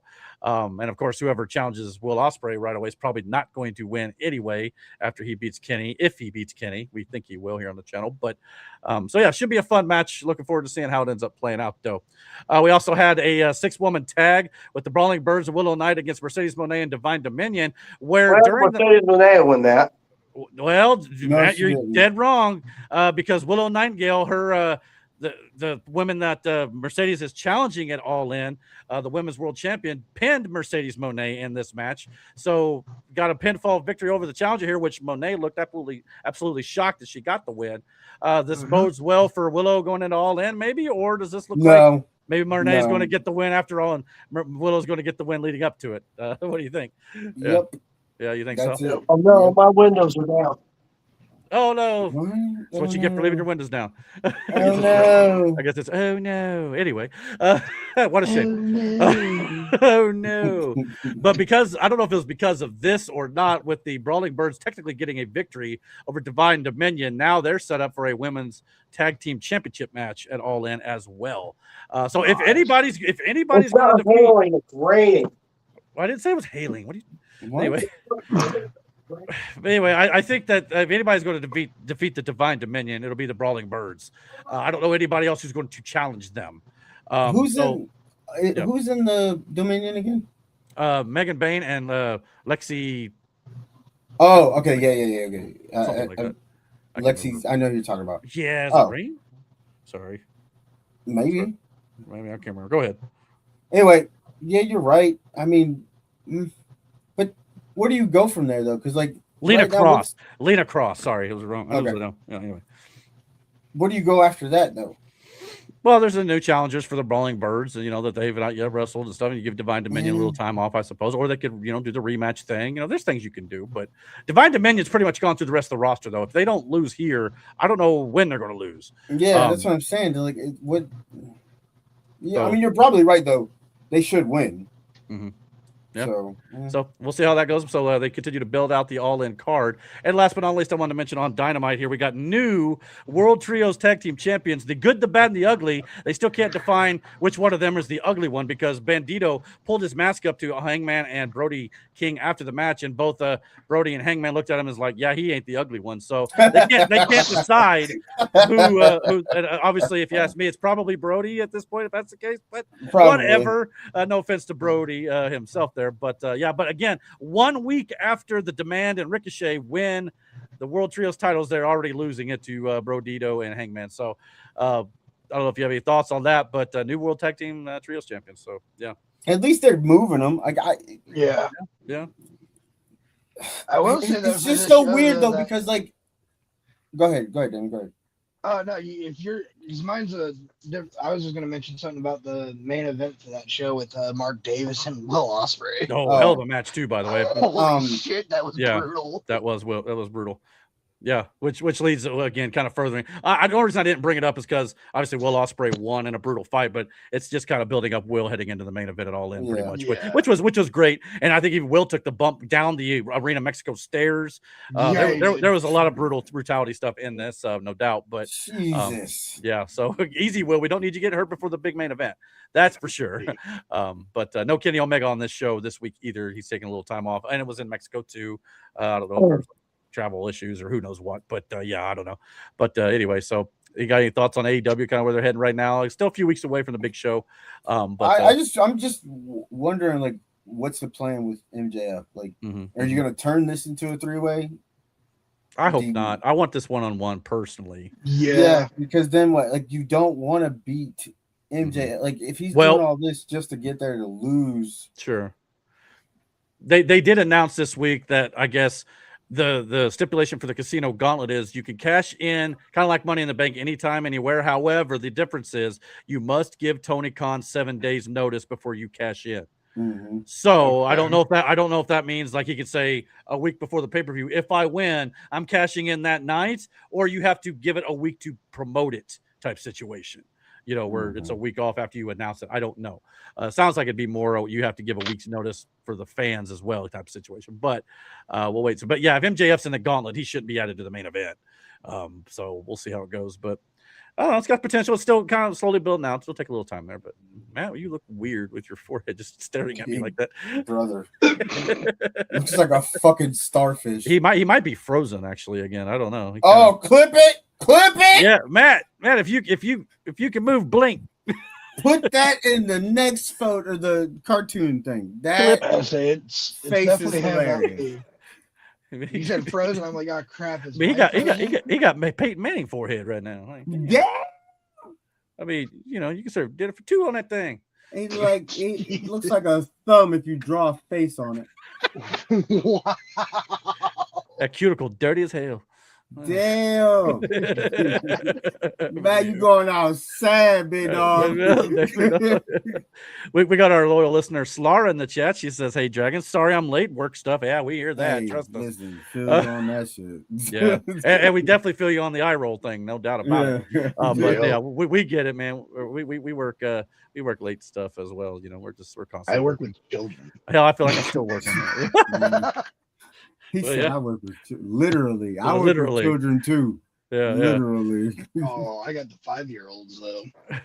For sure. And before we move on from pro wrestling, Mike had a couple chats here. He said, "Before I forget, Dark Side of the Ring on Renegade was good, but also just sad to watch. Guys stood no chance out of the gate in WCW as a Ultimate Warrior ripoff." Next week we'll be on Mr. Wonderful Paul Orndorff. Really looking forward to it, especially with his famous heel turn on Hogan being 40 years ago this year. Holy cow, that's a long time ago. But yeah, I want to still watch the Big Boss Man. Well, man, I liked him a lot. I don't know how much I'll like him afterwards, depending on what they did it on. I don't know what they got controversial with him, but who knows? Yeah. Probably that graveyard scene. That shit was crazy. Do you remember that? Like, or the Hell in a Cell where they hung him? I mean, oh my god, something like that. That'd be interesting. Yeah, I'm surprised they did that. I don't know if you do that these days. Yeah, man, no doubt. Dude, that graveyard scene though, that the funeral scene. Dad's when he jumps on the casket, I was like, that shit is wild. That was so fucked up to do. I don't know where Aaron's probably got kids running around too, but he chimes in when he can. Is Aaron a sleeper off blacksmithing? I think I've heard Aaron within the last 30 minutes. Yeah, he came in a little bit earlier, but Matt just, I guess, locked up or froze, so he'll be back maybe sometime. That face was crazy. As Lars said, glad to see my girl Miranda again. Yeah, she's been around. So yeah, crazy. definitely glad to have her on here. No doubt about it. And Mike said, don't forget feeding Al Snow his dog. Yeah, that was interesting. Oh, that was also nuts. But all those to me are storyline. But Dark Side of the Ring is more about like Dark Side of real life aspects of something. So I'm wondering. Yeah, that's also true. So I don't want any spoilers either. In that sense too, it could just be talking about like personal demons, not nothing like crazy or anything like that. Sure. Too, but like, well, and eventually, I don't know what season. I think Darkseid's like in like season 7 or something like that. Yeah. So like, at what point do you run out of Darkseid stuff to talk about? Brother, I don't know. Like the wrestlers back then, like the 80s and like a lot of stuff, especially a lot of those guys. There's a lot of fucking. They did some crazy shit back then. Yeah. At some point, we'll get one about Taker and all those guys. Like there was. Especially, I mean, you think about Stone Cold. He talked about some of his misgivings and shit when he was. So like, there's probably a lot of shit you could do, to talk about wrestlers like that. Like the lucrative fucking business that kind of came out of nowhere. It started with that first one, and it was like, yo, this is crazy. Yeah, going 7 seasons strong at this point. I mean, that's pretty crazy and pretty incredible. Yeah, that something like that can still be a viable thing. I'm sure some people probably fallen off on it and whatnot, but hey, there's Matt again. So yeah, and he said there's still some stories out there they could do. I'm sure there's a lot of, wrestling is definitely a dark business, especially back in the day. Not so much as, and I'm sure there's still some things going on these days, but not nearly as bad as it was, 35, 40 years ago for sure, or even more recent than that. But yeah, so and I'm still bummed out about that Facebook thing. It's starting to chat my rear end a little bit. Chat his rear end. Just because not only it's not so much that we can't maybe even stream there now, depending on what this whole thing is. Because in my head, if we can't stream on Facebook, we were getting like hundreds of views on like mine and Miranda's. That's a lot of views because for whatever reason, whenever we post links on Facebook, nobody wants to click the link to watch on YouTube or Rumble. They're too lazy to do that. So they watch it on. Yeah, they watch it on Facebook. Yeah. So it's like, I wish they'd click on our link more, but people can't do that one little thing. I don't know why. No offense to people who do watch this, but it's just like, man, it just takes a little bit of a stream. Not only that, the complaint didn't even say, it just said due to copyright thing or whatever, but it doesn't say what it was. So like, what did we do different? You didn't play anything. There was no. We just showed pictures like we always do. Like, so not like I showed footage of WWE or AEW. It was during the WWE segment, so it's probably them. Those to be quite honest with you. But anyway, sorry. I'll move on. I'll get off my soapbox there for sure.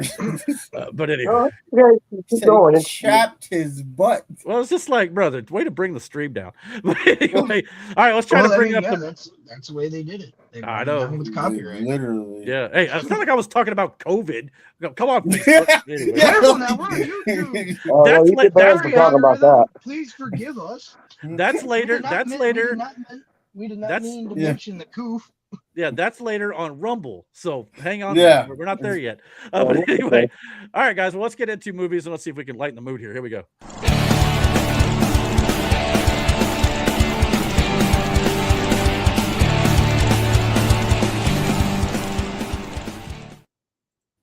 So, how's Marvel doing? Well, don't worry. We'll talk about Marvel a little bit here. It was crazy because I put up that video the other day about talking about a couple news items, and I mentioned during that video that I felt like this week was kind of slow with some movie news items. And as soon as I said it that morning, yesterday, things just blew up with all sorts of movie news. So we got a lot of rapid fire stuff, nothing major like trailer wise or anything. But as Matt mentioned, Marvel's kind of on a high note right now, coming off of Spider-Man Brand New Day. It's heading into its second weekend at the box office. And the Russo brothers, Joe and Anthony Russo, is the director of Avengers Infinity War, Endgame, Civil War, Winter Soldier, and the upcoming Doomsday and Secret Wars. They have officially been dethroned as the largest opening weekend domestic box office record. It is now held solely by Spider-Man Brand New Day. So the Russo brothers put out this image of Spider-Man with the Infinity Stone 6 championship rings, paying homage to Michael Jordan and his championship ring photograph here. So good on the Russo brothers to kind of, to give a little tip of the hat, as it were, to Dustin Daniel Cretton and the crew over there at Spider-Man Brand New Day on their success. And it kind of, some people were like putting the, the Jordan and the NBA championship, that sort of thing, with Peter Parker holding that as well. So that's kind of cool. Okay.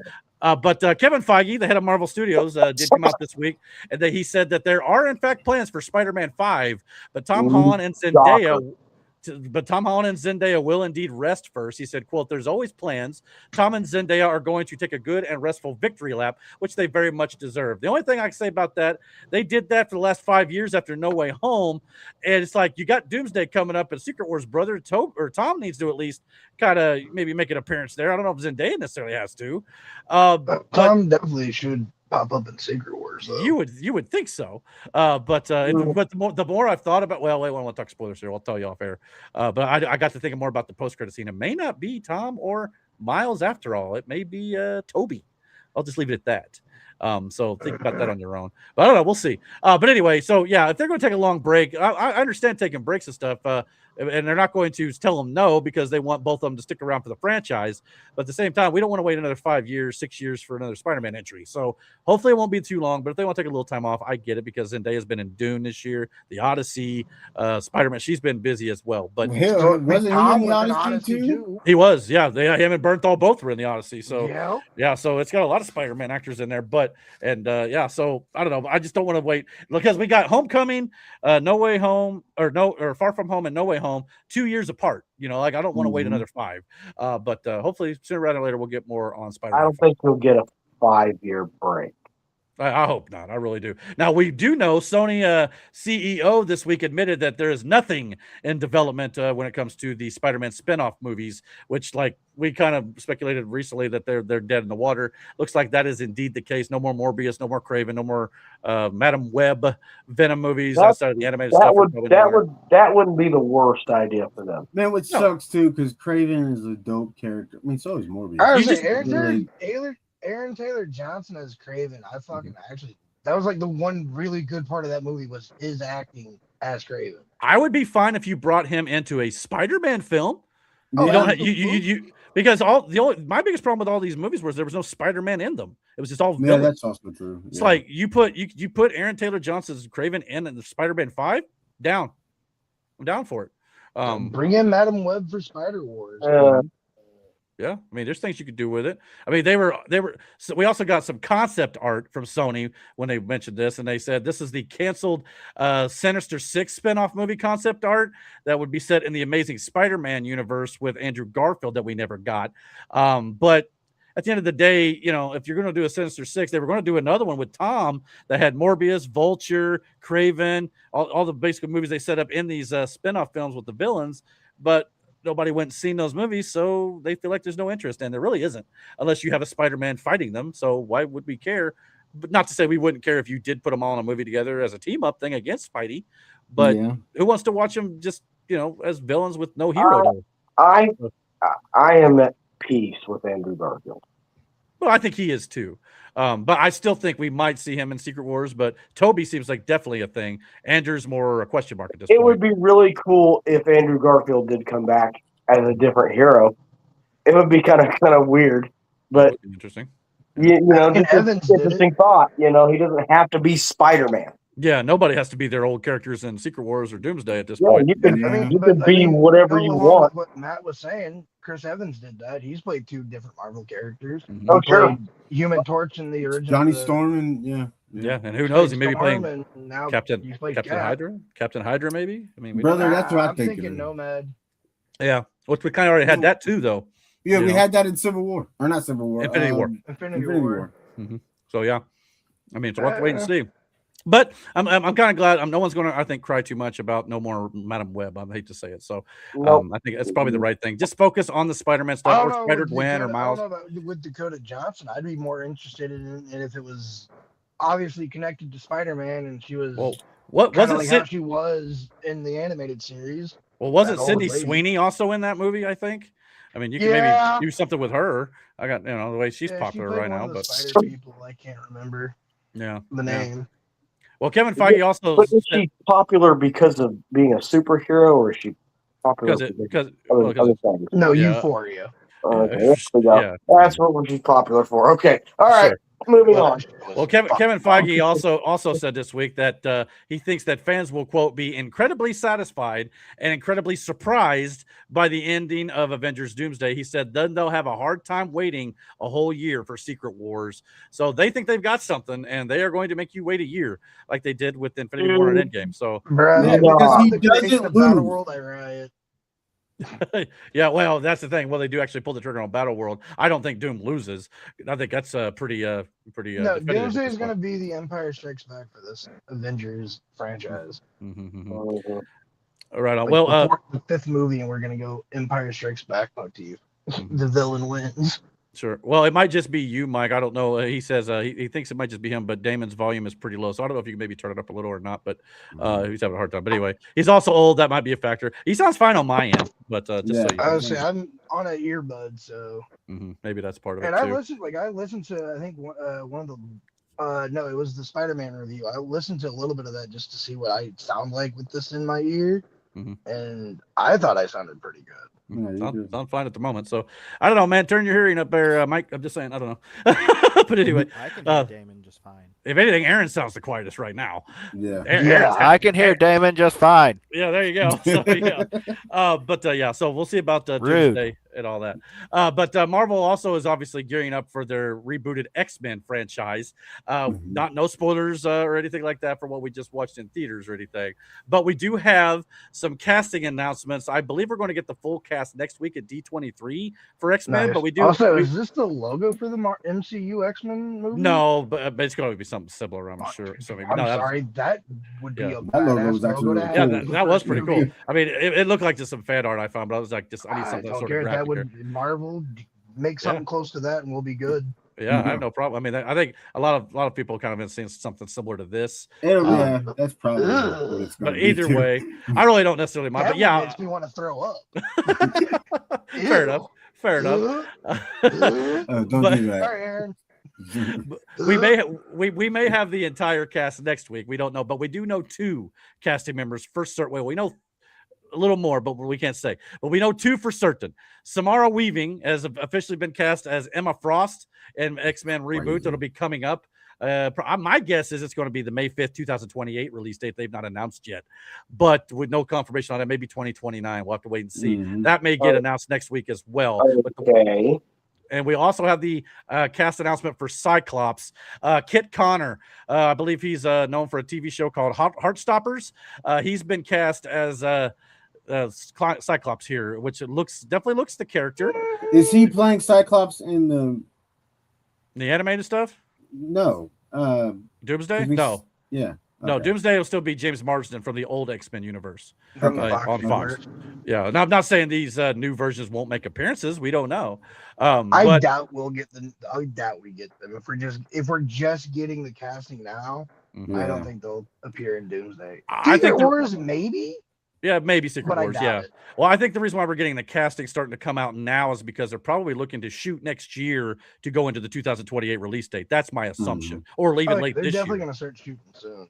So yeah, of course, this casting here of Kit Connor took a little criticism because I guess in some of the stuff he's been in previously, he's played some gay characters, but it doesn't necessarily mean he's going to be a gay character in the MCU either. Like just because he's done that before. Well, he is playing Cyclops. Oh, shut up! What Cyclops and Jean Grey end up having a kid? Yeah, it's actually Madeline Pryor, but either way, but actors can act, actors can do other things than what they've done in the past. So the biggest thing here is if you put a visor on the kid, he looks the part.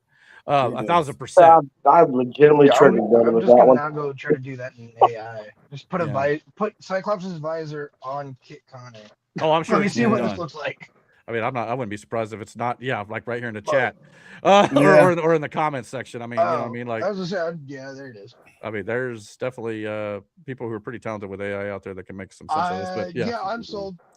And I believe he's 24 years of age, so it seems like they're starting out younger on the side of the X-Men, which is good because if they're going to be in the MCU for the next 10 plus years, you want to grow with these characters. So yeah, we're definitely going to get the first class of I think comic accurate first class of the X-Men. I think for sure. Are they going to do the yellow and blue? I would imagine since they're putting the X-Men in it in Doomsday, I would assume they'd carry that over to. I think they will. Since X-Men 97 is a big hit on Disney Plus, I imagine they're going to want to kind of do something similar to that. Season 2's finale is this upcoming Wednesday. Yeah, I'm still a few episodes behind, so don't ruin that either. But I got to catch up on that too. Who the fuck do you get to play Wolverine?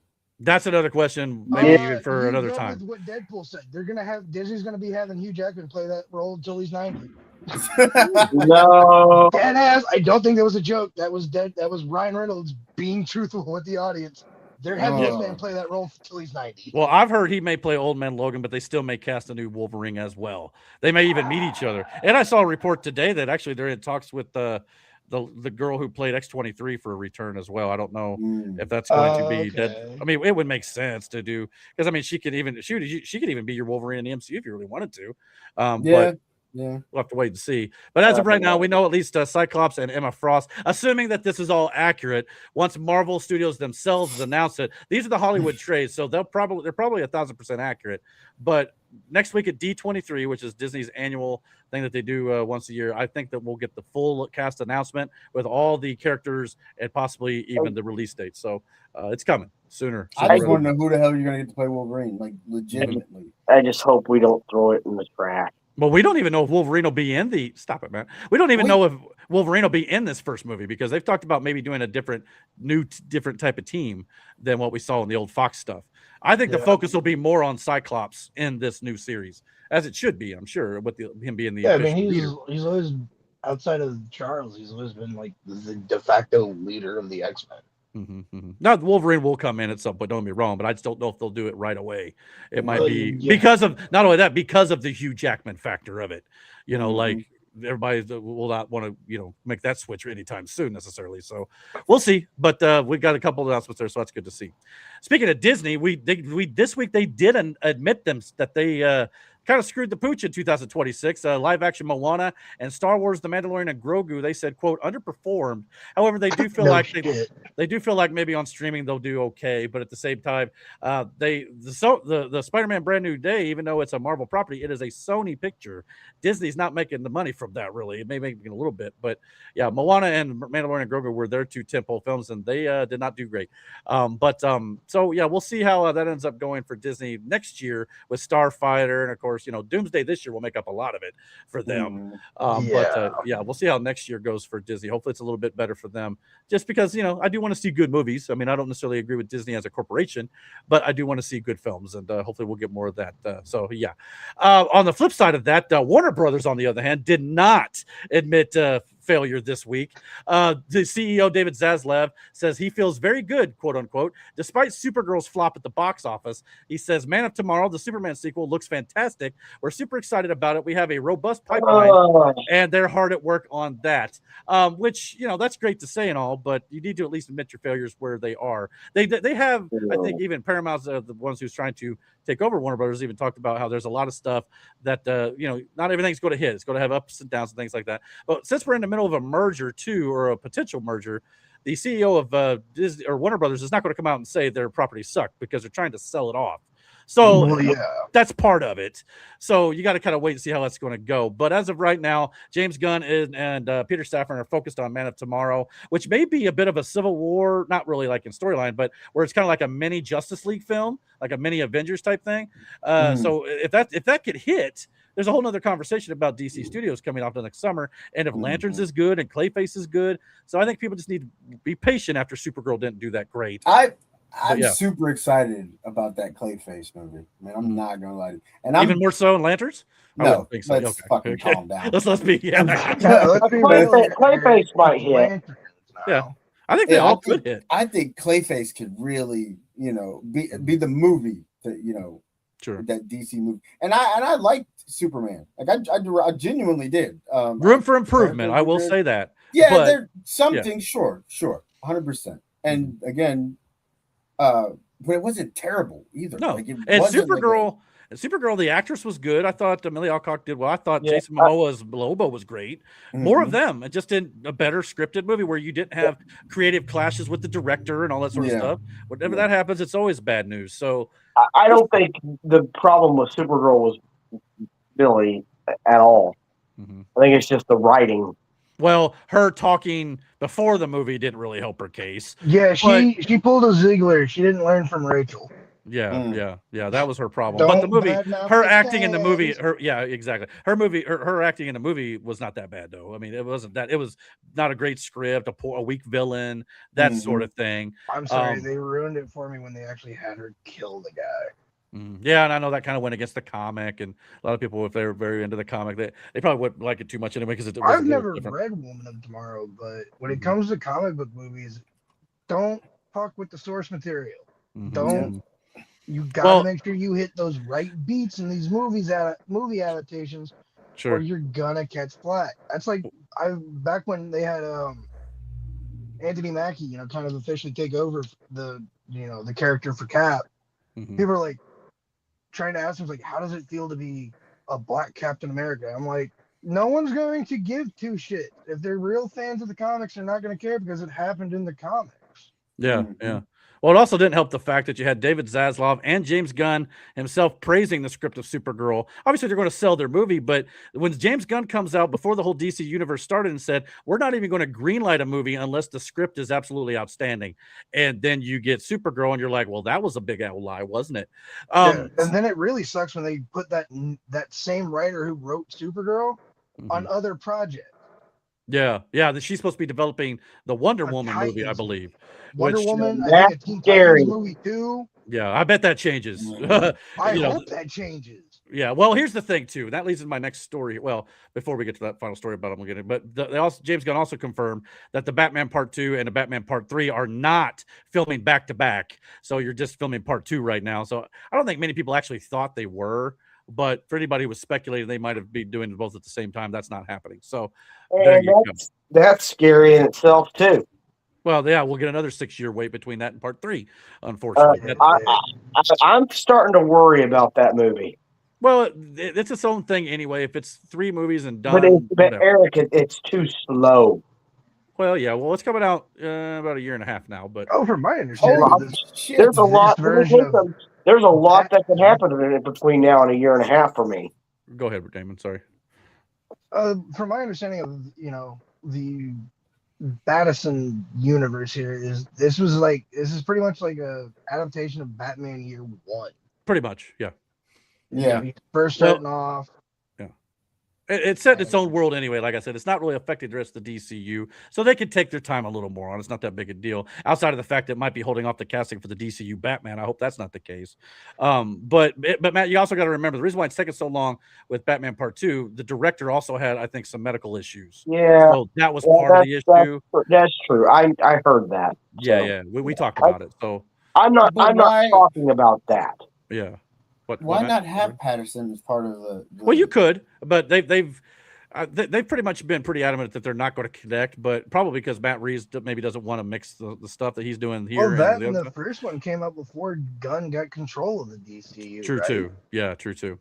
So it's not of a Gunn creation, so he's not going to put it in his universe. Well, that and they have two different visions. But here's the thing about Gunn, though, and it all hinges on this Warner Brothers Paramount merger, which we've talked about how it's kind of been pushed back. It's kind of getting some fight from some judges and people on left-wing circles, as it were, because it's a lot about CNN and it's a political thing as well. But as of right now, it's now been set for an antitrust trial for March 2027. It's been approved in the UK, so it's got nothing really to do with the whole it's less content and all that sort of stuff. It's political. Let's be honest here. But because now the antitrust trial has been set for March 2027, after September 30th, for whatever reason in this merger, the deal states that Warner Brothers shareholders will be paid $7 million a day after September 30th by Paramount until this is finalized here. So that means between September 30th and March, they have to pay $7 million a day. This is going to be like $1 billion. It's going to cost Paramount on top of what they're paying for it already. Well, that sucks for Paramount. But again, I'm not saying this may not get resolved earlier, but it doesn't sound like it will at this point. So Warner Brothers is going to be getting paid bank over this. But obviously, people who are against this just want to bleed Paramount dry at this point because they don't like the merger to start with. But if this goes through in March of 2027, which would be before Man of Tomorrow comes out, I think right now, because this merger is in a bit of a stall and a pause until then, I think that what's going to happen with the DC universe, you're going to get Lanterns, you're going to get Clayface, and you're going to get Man of Tomorrow, but nothing else is going to be planned right now. After that, it's going to be like, what does Paramount want to do with the property? Yeah. So if Warner Brothers or if Man of Tomorrow and Lanterns all that successful, Paramount may want to continue with James Gunn and the universe or whatnot. If it's not successful and fans don't like it don't make money, either they reboot again or you keep the characters and the actors and you just do something different. I think that's the face. I think that's what we're facing right now. I really do. Dude, here's the thing. I don't think DC can handle another reboot. I don't want that either. Yeah. If nobody wants that. I want the same actors and characters to move forward. Just, if you have to change the storyline up moving forward, fine. But we don't need to start fresh again. You know what I mean? Because there's some good pieces there. Like I said, the actors and stuff so far have been on point, I think. It's just what you do with them is the key. So I don't want to see a reboot either. I don't know if they could survive it. They would almost have to put it on the shelf for the next decade. If they have to reboot the DCU, it's going to be a decade plus before they try that shit. And I don't want that because I'll be getting old. I want to see stuff over the next 10, 15 years of my life, besides just Batman, which I love Batman, but that would be all we get, I think, because Batman's back. And it sucks again, man, because like DC could have had such a cool fucking universe, and still could, and we'd be seeing characters that it sucks, and like this is just gonna make it drag out even longer. Does Paramount have the option to just pull out of this whole deal too? They might. It depends if it gets too expensive for them. And I think that's what a lot of people want. I'm not one of them. I want this to go through. But if it doesn't, then what? Where does that put DC then? Because Warner Brothers is still in this state of flux. So it's like I'd rather this just gets finalized and then we move forward from there and see what happens. But again, if everything is successful, maybe if Brainiac is a great villain and maybe James Gunn and Man of Tomorrow and in Lantern starts to show where this overarching story is going to go when it comes to the big bad, maybe fans will start to get a little more interested. You maybe introduce your Batman in a post-credit scene, something like that, to just get fans going, ooh, more, and then drives that. But that's what they need. I think they need like an Avengers style release. Like if you do. What the Avengers did with Iron Man. You got Iron Man first. Iron Man was your first 3 movies. But then there was clues to other Avengers showing up. You got with Cap and you got the Hammer with Thor. You know what I mean? Like there was something that had to pique everybody's interest. And you're right. Throw at the end of this Batman or Superman series, these 3 movies, throw a cameo of fucking Bruce Wayne somewhere, in Metropolis, buying some shit or something. You know what I mean? Yeah. Well, I mean, and this is a fan-made poster, obviously, but we do know, like I said, Superman, Hawkgirl, John Stewart's Lantern, Supergirl, Lex Luthor, Blue Beetle. I'm sure Guy Gardner will be in this, Mr. Terrific. I'm sure everybody they've introduced so far, from what I understand, is going to be in this. So that is a mini Justice League type film. And Brainiac is the type of villain that you would need such characters to resolve, I would think. But does he, kind of give way to what is coming in the future? Time will tell. But yeah, I think that is the plan right now. Since we're in a waiting period, it's Man of Tomorrow or bust, and then after that, we'll see. So, and it may, if that's the case, it may just end up being James Gunn's Superman saga between Superman 1, Supergirl, and Man of Tomorrow, and a few TV series thrown in there, and then we'll see what happens after that. So, but yeah, time will tell. But we're on pause. But some good news, I think, and I know Brandon likes the novels. Ready Player One is officially getting a sequel. It's going to be titled Ready Player Two, obviously, after the novel as well. Zach Penn is returning to write the script, and Zach Penn is also one of the writers who, alongside Joss Whedon, also wrote the original Avengers movie. So, are you interested in a Ready Player Two? I like the film a lot. I don't know how much you like the movie. See it as long as they don't kill off any characters. Well, we don't even know if it's the same characters. Because it deals with one I love the characters in the first one. Yeah, it deals with one of them. I love the book. The book is what, and again, I get it. You couldn't put everything that was in the book in the movie. But they hit the story beats, obviously. Sure. But like, the next book doesn't have as much of that shit, but like it'd still be cool. And maybe it's kind of like the novel could also be like adapted to where it's not exactly like the book, but you know what I mean? So I mean it was literally the story itself, one for one, was the book. Okay. It's just a lot of like the other shit that's going on leading up to it, like the other cool places and the more nostalgic shit that was there. It was some of that shit got cut out, but that's just the story was there. Everything that transpired in the book took place in the movie, and it was great. I enjoyed the shit out of it. But, yeah, I just figured. Is the second novel the same characters as the first novel? One of them. It deals with one of them. Okay. But like, I don't want to give too much away, but it's still not bad. They're still in the Oasis and shit. It picks up where it kind of leaves off in at the end of the movie here, where he now has control of it all. Yeah. Right. So it's pretty good. It's still good though. Now, the only difference between this and the sequel, the first film was directed by Steven Spielberg. The sequel will not be, but Spielberg will be returning to produce the film, which again was mostly just a name on the credit screen. Really doesn't have any involvement in it. But it's just nice to see that they're doing another one because I thought this was an underrated movie in my opinion. So looking forward to seeing that in the next few years or so. Anybody else got any thoughts on that? I don't know if Damon liked it or. I've never seen the movie. Oh, highly recommend. It was good. You being into video games and stuff, I think you probably like it. But like with Brandon said, like how the first movie was, they got the story beats right. That's kind of like that's kind of what I was talking about with like the comics and stuff, like with Supergirl. It's like, yeah, as long as you get the right story beats from the comic in,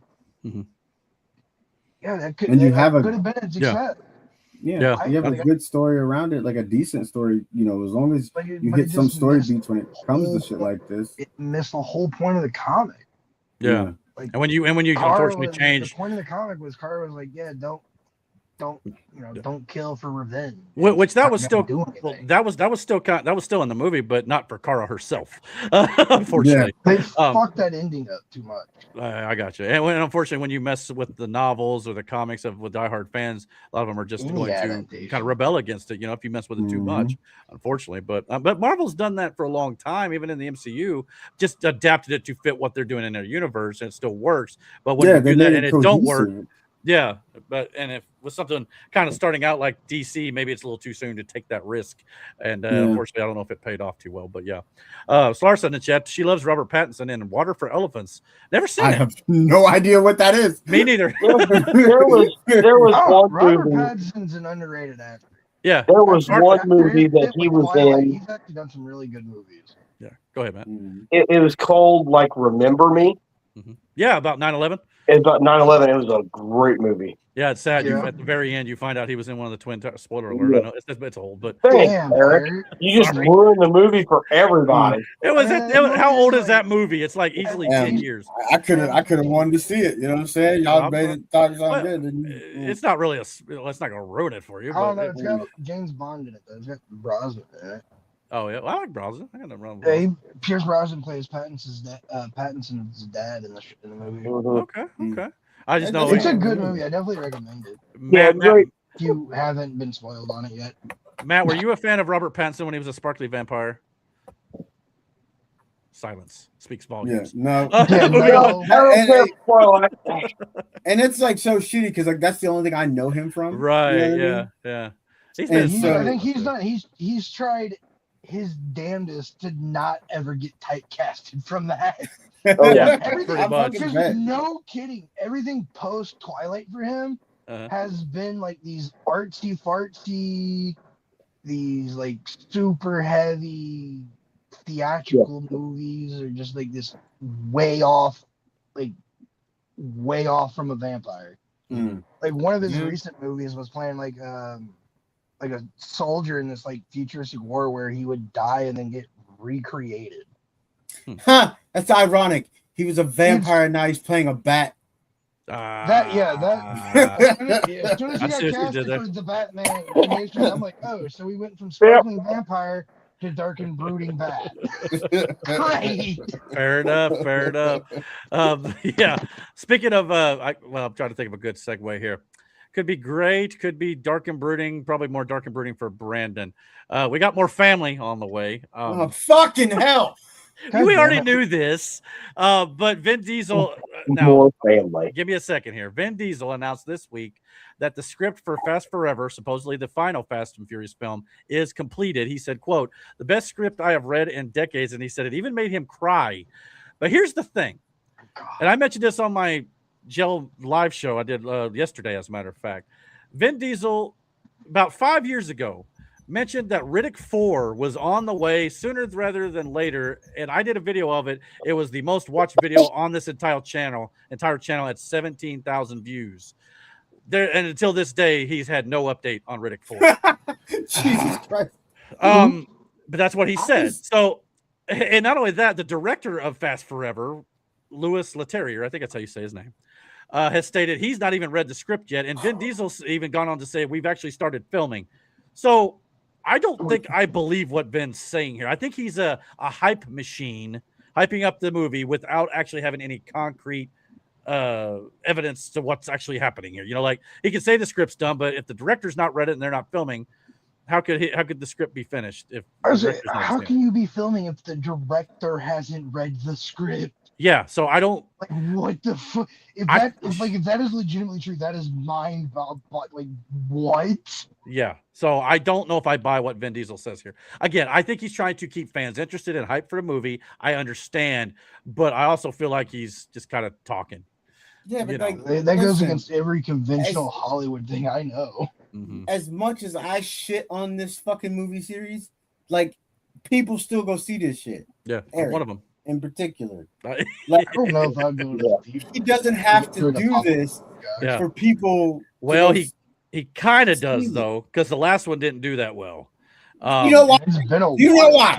I know why. Because 9, I thought jumped the shark with the Fiero with the duct tape in space.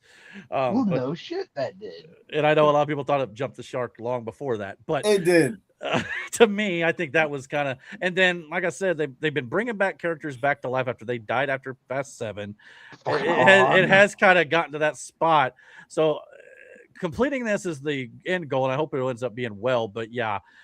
I'm a little. Maybe we should have ended at 7 after all. But yeah, so yeah. But if it ends up being bad, you could still go back and watch them and stop at 7. There's really nothing. I did. I stopped at 7. That's pretty much it. That's what I did. I still cry. Mm-hmm. Sure. In the movie, Paul Walker disappeared. That was 7. So that like would be the 5. That movie. I saw in theaters too. That movie. Well, I know, Mike, they thought they jumped the shark with the long airport runway, which again, when you really look at it from the video of the film, they're trying to slow it down so you see each individual character as they're on this runway. So yeah, the runway is going to feel 6,000 miles long, but that's because they're showing every little thing that's happening simultaneously. So I can let that slide. But the Fiero with the duct tape in space was lost me when they took 2 tuner cars and drug a fucking bank safe. That was badass, though. You got to admit. That's not possible. I know it's not, but nothing in this series is possible sometimes. No, you know what? You're right. It was badass. They lost me when they jumped the fucking car from one hotel to another. Okay, and that was a little fair. That one was a bit much. Which I still feel like might be plausible, but I promise you, it's not going to end the way you think. No, it's not going to end the way it did. No, yeah, but that's because that's why that scene didn't kill the franchise for me. Because there's maybe even if it's a 1% chance of the probability of that actually happening like that. Yeah, that's enough of a possibility. I'm like, oh, okay. But when you launch a Fiero off the back of a 747 with a rocket, and you're with duct tape to seal up the air seals, and then you're steering it with the steering wheel for the thrusters. That I'm like, brother, that whole going to space shit was too much. But never mind the fact that he literally turned his car as a rocket shot through the fucking window, because that's believable. Sure. But the Fiero or the Rock pushing the torpedo with his arm. I get it. But again, I try to rationalize the Fiero thing with it's a 9 films at that point, only a 20-minute sequence out of 18 hours. I kind of rationalize it's a minute portion of the series, but I just hope they end it well. And this last one's supposed to be centered on street racing back in Los Angeles, like the first film was. If that's the case, the thing too. Like, this movie started off as just street level street racing, and then it became a spy thriller. It went from what the heck? It went from a street racing thing to this buddy cop thing with with wavering sides, because one dude was a cop and the other was a fucking felon. Defies the laws of physics and Too Fast, Too Furious is a gold. Yeah, I like the early stuff especially. That is. I'm sorry. Walker and Tyrese Gibson as buddy cops. Yes, please. I want more of it. But even so, 4, 5, and 6 to me are probably the best of the franchise, just for me. But that's the Rock coming in at 5 really started to hit it. 4 is a bit of a stretch just because we were always presumed Letty was dead, and then and I guess technically it kind of started But to like come back Brian around. going Level. to also Brian going to work for the FBI in in 4. Like, what the hell? You were a Yeah. criminal guy. I agree. Yeah. 6, And plus- 7, and 8 When were Han came And back then or also whatever. retconning Tokyo Drift to be later in the timeline also just That one made more Fuck. sense to me. Bringing back Han was one thing. I can let that one maybe slide where they did it with Jason Statham. Fine. But the one that we still don't know the explanation on is Gal Gadot's character, who literally fell out of the back of that airplane or the car on that 6,000-mile runway going 70, 80 mile an hour plus, supposedly hitting the concrete, and we never saw her body, and yet she somehow lived at the end of 9. That one that's I'm right waiting. there. No body, no death. Exactly, but who caught her? Like, there was no one there to catch the Jesus. body. So, what did he say? What did he say? I know she's Wonder Woman, but He said Jesus. It was Jesus. fair. I was just because she's Israeli. I was like, just I mean, he could do it. I mean, he sure could do it. But well, see, Gal Gadot wouldn't believe in Jesus being able to do that though. Stupid as fuck. Let me tell you something. It What was was that? God. Eric, that- let me, 6, 7, and 8 Fast and Furious does it for you the same way that Star Wars builds another Death Star, blows it up, and then hey, they did that in episode 6. Don't knock Return of the Jedi, but yeah. Oh Awakens. Well, my they also did god. Wait, hold on. Time out. Was that Aaron who said that, by the way? That was No, that was Matt. Oh, that was Matt who said. yeah, I said Yeah. Jesus.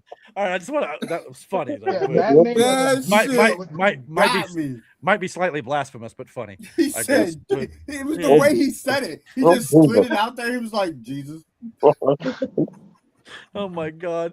Oh, But shit. anyway, so we'll see where Fast and Forever goes. But Hopefully they end it on a good note. I do They- too. Make the They've DVD. worked That's where they've it's worked fucking that many going. movies. They earned a good ending. Yeah, they And I- just drive that same highway Paul Walker did, and then that's how the well, franchise but that's the thing. Paul Walker may be coming back via digital character too. I've heard that. But I'd actually be they- for it if they the family's fucking for do it. that, I will I fucking thought protest this movie. No, I will no. go to No, a I- movie theater and I actually- protest this. I actually they want it. bring Though. him back digitally. I'm protesting this movie. I feel like they have. The family's already said they want to do it, and I feel like they have to because they left him alive in the universe. They've teased that he's still there. I feel like to come full circle, you kind of have to. But I I feel like see your have to be point. on camera for this. I feel like Paul Walker's still alive, and he is in Wet Sack too. hey, He what was if you? exposing child Uh, trafficking, yeah. and I'm just throwing that in there. Hey, if he is even better, can you? If he were to able to come back and actually star in it, Mhm. dude, that'd No, be he's dope. saved up on the the island with franchise. Elvis and Tupac. Mhm. He Yeah, saved the franchise, and then we get a bunch more Fast and Furious movies. Oh no. That would be That, true. that, Oh, that, God. that'll Oh, that'll make Brandon really no. happy, I'm sure. But anyway, we'll move on. But yeah, Hey, better Period. again. Like you said, you didn't like him since he was not in him. So They Yeah. can put Ben Affleck in it Well, and make it good. I liked No, 8. no, I thought everything after 8's not been that great, but 8 was okay. But yeah, What was 8 again? Is that the one where we get Charlize Theron, and she kills Vin Diesel's girlfriend from the past, and Mhm. his son was behind the. yeah, I liked that one I liked was- Charlize in that one. That one was okay. Yeah, but 9 brought My in favorite Cena. one. Cena was is- fine, but As, Cena as was much fine in shit the as I movie, give it's just it the the movies, Fucking my great. favorite one is Tokyo Drift. Though I'm not gonna lie to you. oh, the one that some Tokyo people, Drift is really good. it's underrated, highly underrated. I thought, in my opinion. Yes. Yeah, and speaking of which, Slara said she thought Tokyo Drift was the last. She thought it was the last one. Okay, gotcha. Well, in some people's minds, it probably was, but It was the last one that I paid attention to. which is interesting because it was the 3rd film released. But if you're watching in chronological order, it's actually the Like the- 6th film. Yeah. Like it's like nah, one, that's- 2. It's like 1, 2, 4, 5, 3, 6, or something like that. Seven. No, I'm sorry, No. 6, 3, 7. Yeah. Yeah. I beg your fucking pardon. Yeah, because at the end of 6, you get Jason Statham's reveal as to be the one who destroyed Han's car, and then you go back and watch Tokyo Drift or whatnot, and then you see in 7 they go to revenge Han's death, supposedly. No, Yeah, y'all it's- got it. It's Y'all a whole got it. thing. No, It's a y'all whole- got it. It's a No, whole y'all thing. got it. Yeah, but No, anyway, y'all got it. spoiler alert. Sorry, Slar, I ruined it for you. But Damn. I don't think. Well, there went one listener. Yeah, sure. Better not. She's like our only one, especially if Facebook big boots us. But Matt said, Yeah. Matt said Jesus. yeah, that's hilarious. But speaking of the undead, there you go. Wait, what? Uh, Nice. we got the Here's the mummy the Mummy franchise, we got more casting announcements. Okay. I've always stated that my hope for the Mummy 4, which I think is going to probably end up acting like the Mummy Tomb of the Dragon Emperor never happened. My only hope has always been bring back the OG cast. We now have official confirmation that Kevin J. O'Connor will be returning as Benny from the first film, which is interesting because last time I saw him, he looked like he was going to bite it. But anyway, he'll be coming back, either being resurrected or he survived somehow. We're also got confirmation that Oded Fair here on the bottom right is returning as Ardith Bay as well. So that means Brendan Fraser, Rachel Weisz, John Hannah, the OG cast, including now John Hannah, the guy who plays the brother, Jonathan. He also confirmed, the studio didn't confirm it, but he confirmed that Arnold Vosloo will also be back portraying the Mummy. Whether or not he's the main antagonist or not, time will tell. And even though we don't have, Patricia Velasquez, who played Anaxuna Moon, is heavily rumored to return too. So if this is all in fact the case, as it looks to be, we are getting the entire OG cast with a couple new additions back to this franchise. So after what is it, about 25 years later since the Mummy returns, this is awesome. Those were, don't get me wrong, I enjoyed Indiana Jones, but like to me, these were my Indiana Jones movies. You know what I'm saying? Like, I like how they portray Americans. For me, sorry, Brendan Fraser's he's as a bunch of Yankees. He's been one of my favorite actors. And I think Brendan Fraser's been my favorite Such a since travesty George when of I the found Jungle. out what had happened. Oh, to George him of the Jungle, and got blinded. Yeah. Well, not only that, Brendan Fraser's getting into incredible shape for this film. I don't know if you've seen him lately. He's been putting in the work, so he's getting back in Rick O'Connell shape. Dwayne "The Rock" Johnson's acting career took off, and Brendan Fraser just kind of went through the poop. Let's not bring back. No, it did not. You've never seen The Whale, have you? The Whale. He won like an I Oscar. have yet to see that. That's been on my list of movies I need. But to yeah, watch. he's. I mean, he took some time off, but he's been on a bit of a reconnaissance lately. I just hope they don't bring The Rock in for his Scorpion King. Well, that was my next thing. Are they going to bring The Rock back for the Scorpion King? Bad CGI and all. The CGI better. Sure, Yeah, but I mean, or just him in human form. CGI. I got no problem with him in human form either. That's fine. You don't have to do the from whole... the Scorpion. Man, that was like when The Rock first started acting. That was his first movie. Yeah, he did Be Cool after that. Be Cool was actually I can't remember if he did that or the Scorpion King, the actual film first. Either way, it was real similar, close together. But Mummy Returns was his debut, as it were. So yeah, a very small role, but especially at the beginning. But yeah, so I don't know. This also got moved up from 2028 to October of next year, 2027. So it's coming soon. So obviously they're in the midst of probably filming this now. Next year. Yeah. So Secret Wars. If I have to watch that movie in the movie theater, I don't think I could stomach it. Why? It's just going to scare the piss out of me. I will say though, the first one scares the shit out of me. When he shows up as the Scorpion King, that shit is terrifying. Yeah. Sorry, the CGI. Well, terrifying in a different way. Yeah, scarier than those movies combined. Yeah. God, that is nightmare fuel CGI right there. Yeah, I cannot. You remember the sand when he made his face out of the sand or whatever? That was fucking crazy. Matt, that's light. That was cool as shit. Yeah, it was cool, Matt. This movie is like light. Better CGI than the Scorpion King. Yeah, no kidding. 2 years earlier, back in '99. But Matt, this is like the light end of when it comes to horror. It's more of an action adventure comedy. Yeah, I don't do horror. It's not a horror movie. You're going to really be sad at Clayface. I'll tell you. Yeah, I say you better close your eyes at Clayface then. I won't watch Clayface. I don't like horror movies, but I love this. This is great. Dude, horror movies are the best. Not only that, and I'll get to your chat here in a second, Laura, but Matt, you're fine with this franchise, but you can't watch the first couple movies are more scary than anything the Mummy did for the Jurassic Park stuff. So I don't know anyway. But we got news on Jurassic World Rebirth, the sequel. No. Dude, they're going to get dude. Well, Jesus Christ. That's what is that again, Matt? It's a rooster. It's not a rooster. What's the real name of it? A giant the Mutodon or whatever it's called. It's a Mutodon. It's a hybrid raptor / pterodactyl is what it is. Yeah. It looks like more like a raptor and sea turtle combined. Let's get back to actual dinosaurs. Well, I hope they do that too. Now, Are we? again, Is Jurassic Park franchise at the point of they're just making up dinosaurs now? I hope they stop doing that now. I hope they go back to Didn't they did for a while there. Yeah. actually didn't they also do that for the Spinosaurus? Or was that an actual dinosaur? Spinosaurus was real. Actual dinosaur. The Indominus and the Indoraptor was made up though. Yes. So yeah, those were made up. But anyway, oh my god, if the Indominus was a real dinosaur. But no, with Scarlett Johansson, Mahershala Ali, and Jonathan Bailey in the first film, they're getting a trilogy. I'm sorry, you get Scarlett Johansson, they're going to get 3. So you might as well lock it in. And Jurassic Park still makes $1 billion, so it's going to get more. And they're gonna. I'll tell you right now, because if this is where they're going with the mutant dinosaurs, like all 3 of their trilogies will be about these mutant dinosaurs. Yeah, they need to stop that. It needs to go back to being velociraptors, or at least real dinosaurs, taking maybe ones. The only reason the mutant thing would work is because current day scientists are trying to recreate dinosaurs. Sure, and Jurassic Park's always been about that in the novel. Even back in the engine or whatever it was called. That's a great idea. But like Chris Pratt said in Jurassic World, they're dinosaurs. Wow, enough. You don't need, Yeah, it was a meta comment.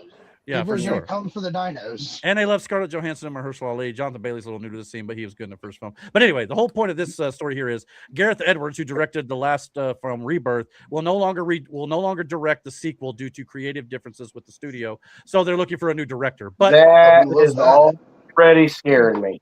Not really. I mean, I thought Rebirth was mediocre at best when it comes to the franchise. I don't think it was breaking new ground anywhere.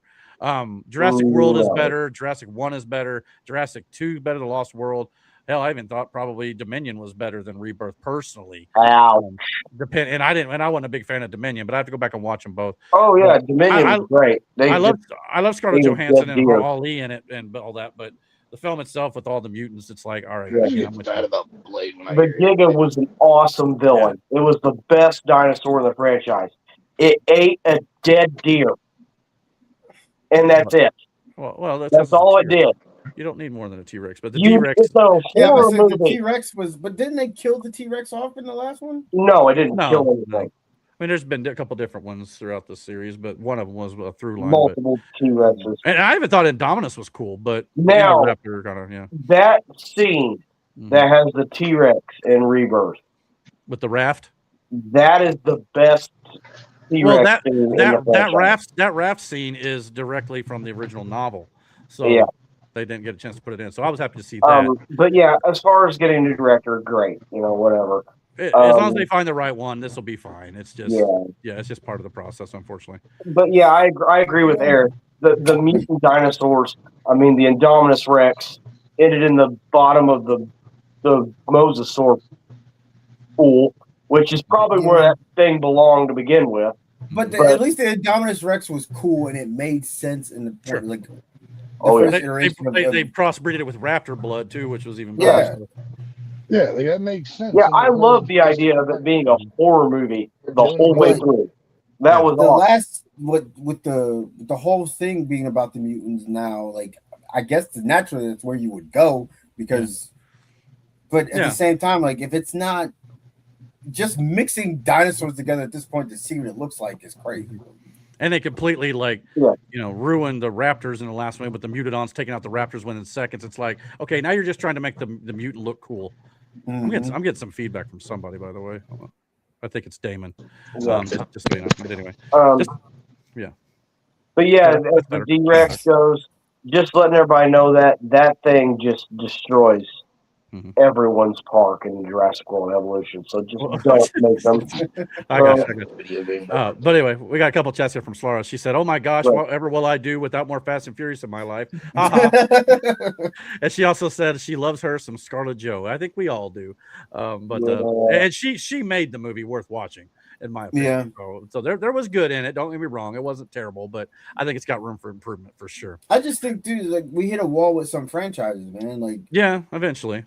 Yeah. Well, Jurassic Park's one of them. And after 7 movies, it does tend to happen in an animated series and things like that. But hopefully they can maybe do a couple more or whatever with Scarlett. And I don't know after that. They just need to figure out some reason because, again, they went back to an island. At least they found out a reason to go back. But it's like you can only go back to an island so many times. It's like, okay, you got to come up with something fresh.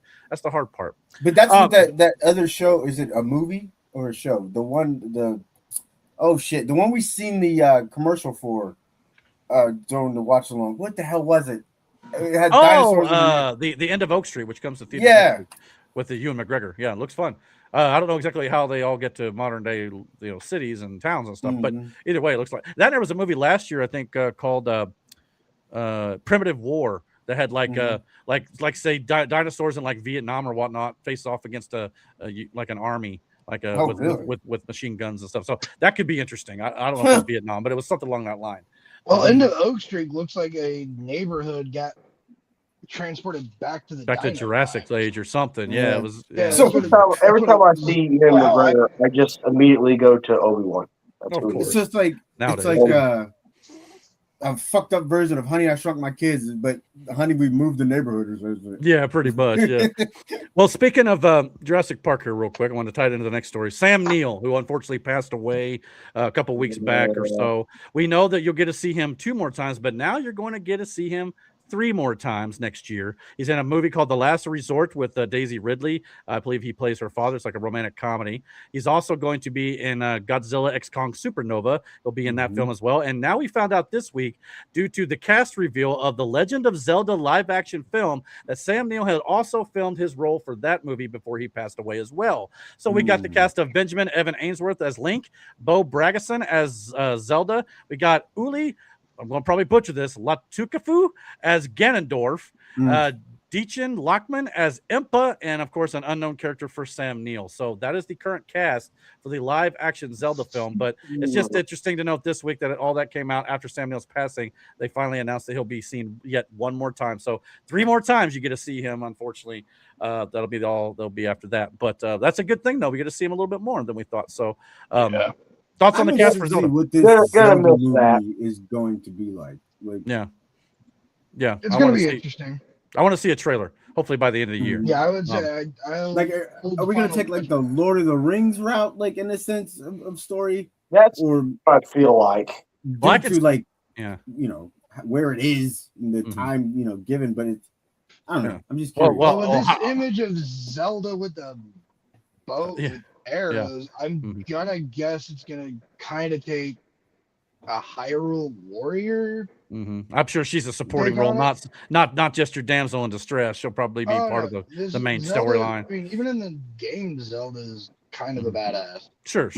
Yeah, it's up to forward. But yeah, since it's in Hyrule, I imagine this is probably like filmed in some of the Lord of the Rings locations. I could see that being, for the landscape aspect of it only, if nothing else. But you're right. I want to see a trailer because I kind of was hoping this would be animated, but this may work out just fine. Just depending on, because I think the kids that they've got here for these roles will definitely look the part, at least for sure. So we'll see how it plays out. We also got news on the Michael sequel. Michael 2 is planned to be released sometime in late 2027 or early 2028. So they're targeting the end of this year or early next to shoot this film. So sounds like we're getting Michael 2 pretty quickly. Eric, I don't want you to take this the wrong way. What? But how can you write a biography about? I'm not disrespecting Michael in any way by saying this. Sure. But how can you take someone who's passed on and write a sequel about it?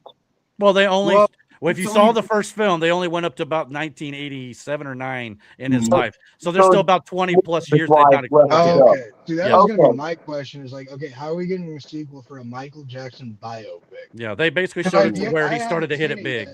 Everything from his childhood to where he really started to hit it big. And the only problem is now that the studio's going to face here is they pretty much cut it off right before all the crap hit the fan and the allegations started to come out and everything like that. So it's going to be interesting to see how this film covers that period of his life, because it was definitely not pretty.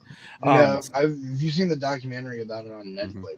And there's some people obviously who believe he's guilty. There's some people who believe he's innocent. And unfortunately, no matter how you do this, you're probably going to piss off one half of that spectrum.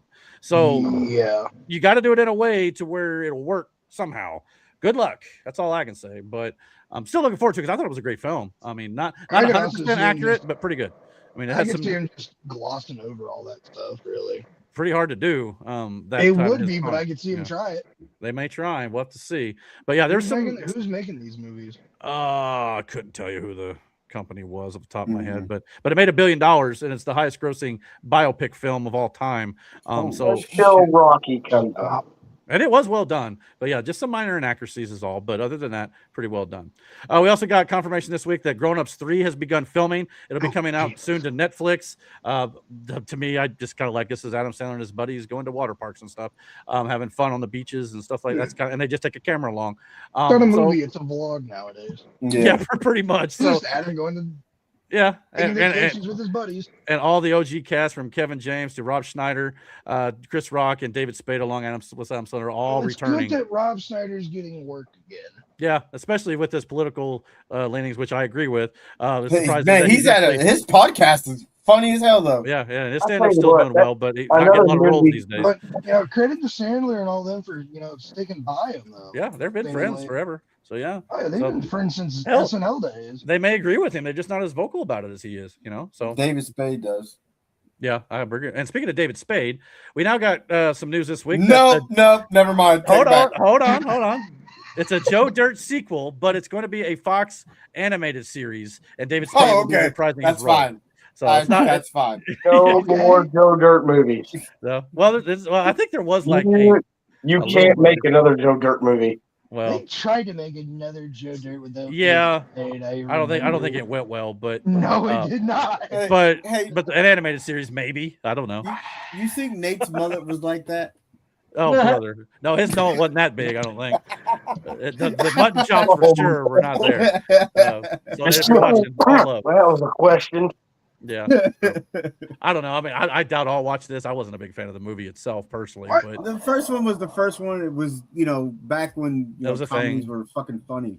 It was a movie. Do shit like that. I didn't think it was that funny though. I was just kind of like, okay, It was, but this is like when these guys were doing things. You know what I mean? Like you had Deuce Bigelow, you had Little Nicky, you had and all those guys were in those movies, and they started step out on their own and find their brand of comedy. Mm-hmm. I mean, he killed it in Tommy Boy. Like I thought he was great. Oh, Tommy Boy and the other one. Gosh, what was the other one with Chris Farley? Black Sheep. That was good too. Oh, Black Sheep was also good. Dude. Both those movies were fun. Those are my favorite ones. But yeah, and speaking of podcasts, David Spade I think also has one as Beverly Hills Ninja with Dana Carvey, right? Yeah, that's the movie I was thinking of, Aaron. Yeah, that was a good one too. Beverly Hills Ninjas. Yeah, so I don't know about the animated series, but we'll see. At least Fox is doing it. Speaking of Fox animated series, see how I roll these together here? Just kind of. Nancy Cartwright, who is the voice of Bart Simpson, says she thinks The Simpsons will end after season 40, in her opinion. Now, I don't know what's shit. I don't know, and I know they got the movie coming out. I think next year or 2028. It's coming up soon. What season is The Simpsons on? I believe they're in their 30. They just wrapped season 37. It's been renewed. Wow. It's been renewed through season 40. So they already have the go ahead for the next 3 years or so. But yeah, if it ends there, that's solid. I mean, I would say years depends on how the numbers are. That's true too. I'm not sure what their ratings are after all these years. If sure, it's still decent. The 40th, and I'm gonna say depending on how the 40th goes. I think the movie. I think the movie will do well, but I don't know how the series is doing weekly at this point. But yeah, I mean, of course, a lot of cast members have not the main cast, but a lot of cast members have passed on or whatnot over the years. But 40 years though, man, whatever it is, that 40th finale, whatever, if they end up doing that, that's going to be a big one. But yeah, so we'll see if her opinion on it is accurate or not in a few years. Well, time will tell. Speaking of animated stuff, we have a live action Naruto movie we'll begin filming in the first half of next year. Yeah. What did you say, Eric? Yeah, listen to me. As long as you don't fuck this up, I feel like it'll be good. Live action Naruto movie. For those who didn't hear me there, I don't know what was going on there, but anyway. It's a dope fucking anime. It's pronounced Naruto. Naruto. I don't watch Eric. it. Sue me. I don't watch it, okay? Sorry, I'm an anime weeb. Yeah, I don't blame you, Damon. Well, I'm sure the anime guys are probably mad at me right now, or girls, whatever. Furious. Here's the kicker. Here's the kicker. This news dropped just before we went on the podcast tonight. Here's the kicker. It will be directed by Destin Daniel Cretton, who just directed Spider-Man: Brand New Day. Okay. Plus, he also did the Shang-Chi movie too. So exactly. So. This is his next they project. might be cooking with gas with this one, actually. If they can It depends on who you get to play him. Yeah. True. Mhm. Now, I don't know who. You got to figure out who. First of all, you got to figure out who the hell's going to play Naruto. Not only Naruto, who can play Naruto. I feel like out this who's gonna play just went Sasuke. from it better be good to you have no idea. You got Naruto. You got to Sasuke. nail the actor for Kakashi. Period. Yeah. If you don't get that Sasuke right, you fuck as off. well. Like Guy is also. You got to figure who the hell's from playing Guy. You Rock if Lee. we don't get a Jiraiya in this bitch, I'm gonna be mad as hell. If we and Zabuza. Great. Like It's gonna be another movie they're gonna fuck up, and we're never gonna hear the end of it. Just like Green I Lantern. don't know. Well, They've it's been doing funny. pretty good. That movie. The One Piece live action show has been doing pretty good. Yeah. Yeah, that's true. It's like this guy said, this better be good and it better not have injected anything. Make Naruto just Naruto. Like, Brother, so it is a dope fucking story. Mhm. Naruto is dope as anime, legit. if now, and this is going to be the key. If they were to nail it, and I think they got the right director for the job. If they were to nail it, would this be the start potentially of the live action anime films potentially becoming a thing, even more so than they've tried a few times, but it hasn't really. If you can give me a live action and good live action Dragon Ball Z movie, I'll be in. Yeah, because this is good. That's never been attempted yet. Yes, it has. It is ass. It is a terrible fucking movie. There is no Dragon Ball Z movie involving say. I see what he's saying. There's no movie in existence. I don't know what you're talking about. So that's never been attempted. You're right. Fair, you're right. Fair enough. But yeah, like I said, great director, obviously coming off a big hit. So this is his next project from the looks of things. And all that talk about Shang-Chi 2 being in development. Okay, great. But it doesn't sound like we're getting that anytime soon if you're going to direct that. If Plus, we're they're getting gonna Shang-Chi hands in an anime movie where anime's got hands, this gonna be legit. But this also shows you Spider-Man 5, if he's coming back to direct that too, which you know they're going to want him back. Yeah. He's probably not doing that anytime soon for at least the next couple of years. So, but yeah, Spider-Man could be in Avengers and other things. But yeah, we'll see. But yeah, there you go. Live action Naruto. Live action just keeps on hitting when it comes to anime stuff. We talked about there's a rumor about the Jetsons becoming a live action movie. We now have confirmation the Jetsons will be live action, starring Jim Carrey as George Jetson. Oh wow! Is that an AI rendering or that's actually a photo? No, it's AI rendering. But yo, that's crazy. But it looks the part, does it not? I mean, he's done a great job in Sonic. Maybe coming back for a Grinch movie. Jetson. For the guy who said he was retiring a few years ago, he's got a lot of stuff on his plate for a guy who's retiring. But but anyway, if done properly, I think He this was only could work. retired because he was playing Joe Biden. That too. He got a lot of people thought that he was being replaced by a body double at one point and things like that. Some weird stuff going on there. But if the real Jim Carrey is available, please stand up. George Jetson's calling. So there you go. Thank you for making that reference because I was going to do it if you did. Terrible. Also, Amy Pascal of Sony, which I believe is James Bond's owned by Amazon. I don't know how Amy Pascal plays into this. That's just me. But she says the next James Bond cast call or casting announcement here will probably be done by the end of the year. So that's a good bet, according to her. So if it's by the end of the year, Idris Elba, I riot. Well, I mean, I'd be fine with Idris Elba. I've been Henry Cavill will be cool. No, I don't want Cavill. James Bond. I don't want Tom Holland.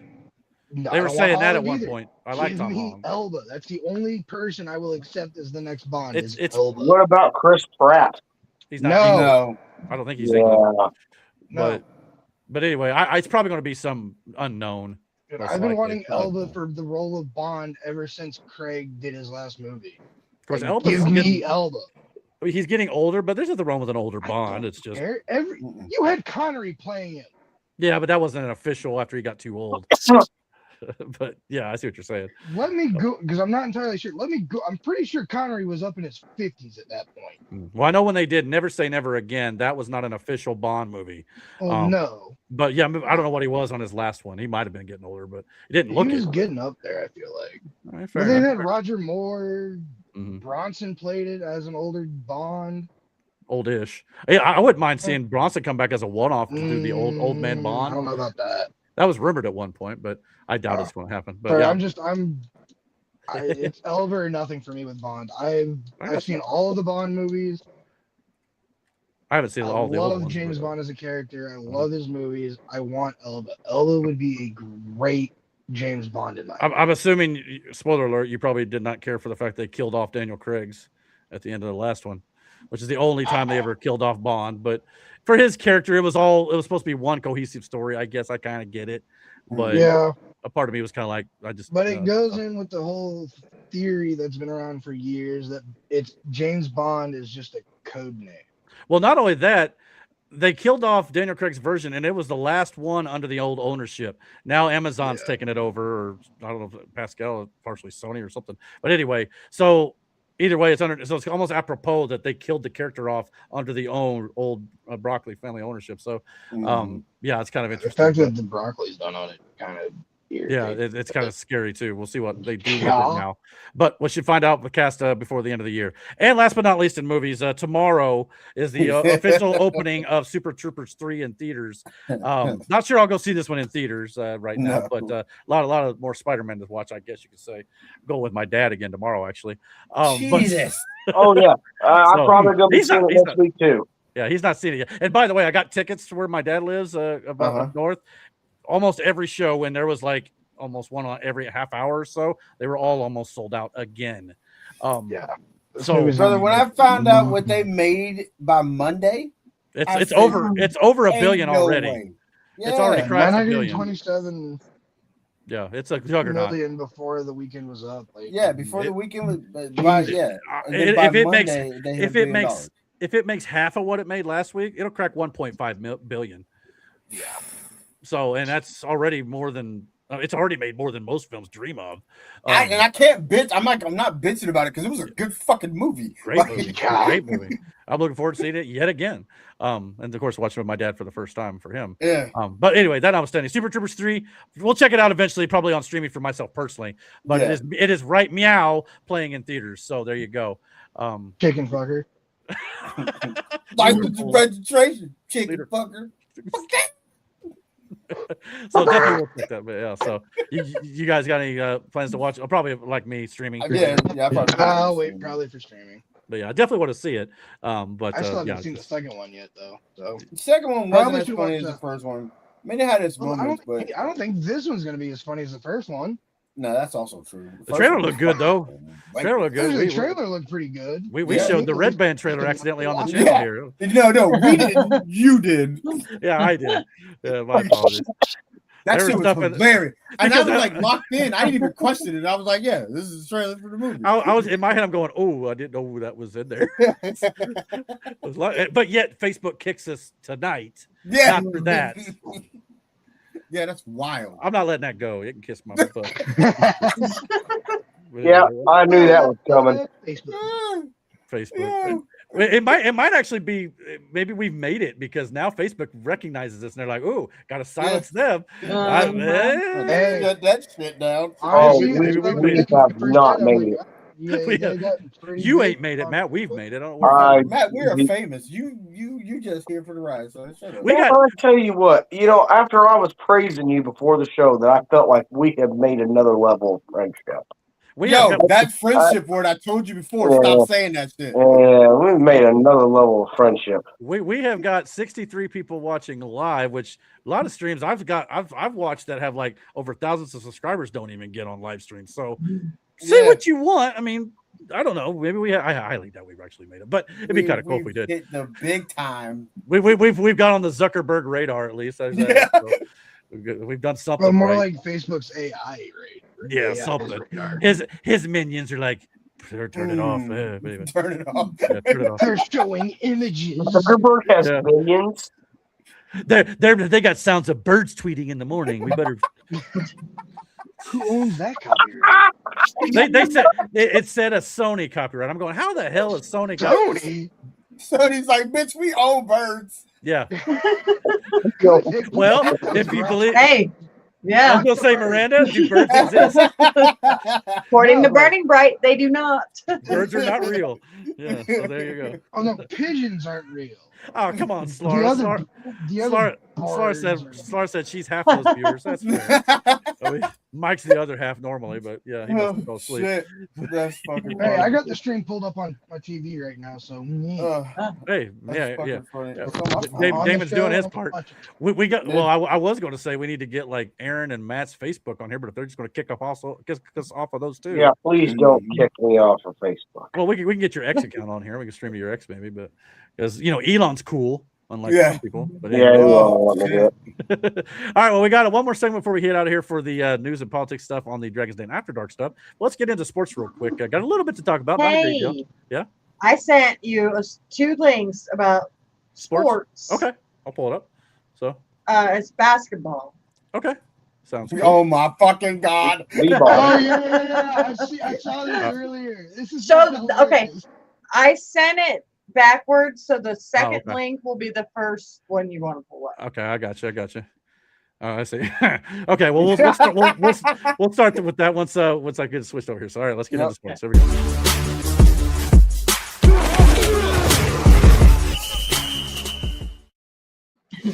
All right, I have no idea what this is, so you want to walk me through it, or do you want me to just play it? Well, I think it's going to explain itself in the series that I sent. Well, I'll just read the headline here. It says, after careful consideration reviewing the current eligibility guidelines, I'm officially declaring myself a WNBA prospect. Yeah, there's been some controversy going on there with some of their players and coaches. Sophie Cunningham, good for you for standing up for what you believe in, by the way. But it says, if simply declaring who you are is all that's required, then I meet every single requirement necessary to compete in the WNBA. Here you go. After careful consideration and reviewing the current eligibility guidelines, I am officially declaring myself a WNBA prospect. Brother. If simply declaring who you are is all that's required, then I meet every single requirement necessary to compete in the WNBA. My team and I have carefully examined the WNBA's eligibility criteria and governing framework surrounding self-identification and inclusion. Based on the current guidelines, I can and am officially declaring my eligibility for the upcoming WNBA draft in May 2027. I am definitely not here to mock, make fun of, or disrespect any community or personal choices. I am simply asking that the current rules be applied equally to everyone. The rules that represent the very values many WNBA players and coaches have publicly advocated for. My team and I are prepared to ensure these guidelines are applied equally, consistently, and without exception. And I look forward to the WNBA honoring its stated principles. Yeah. See you at training camp. Brother. So who was that exactly? He's an actual NBA player. I was going to say he looked familiar. I was trying to. He played. I don't know if he still does. He played for the Celtics for a little bit. He was on the Knicks. Yeah. So there you go. Yeah, I mean, this is kind of. I mean, obviously, why it makes no sense. Like, I mean, to me, but I mean, it's Sophie. I love Sophie Cunningham. Like, yeah, you see, you get it. It doesn't make no sense. She points to the. Anyway, yeah. That's hilarious. So here's the second part here. This the same guy? Yeah. No, this is just somebody's take on the whole situation. Okay. All right. Well, here you go. Let's check it out. Fred him.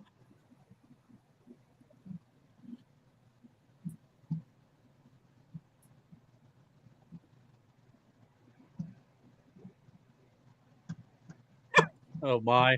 Brother, we do not see what you see. Oh, I'm sorry. No. Darn. We're still on the Twitter page. Did you hear it at least? No. Wow, my bad. That was a brain fart on my part. All right, here you go. Christian Louboutin, where athletic style meets high fashion. Feel the power. Feel the freedom. Step into your power. This is freedom. Wow. Welcome to. That was scarier the second time around. Oh my fucking god!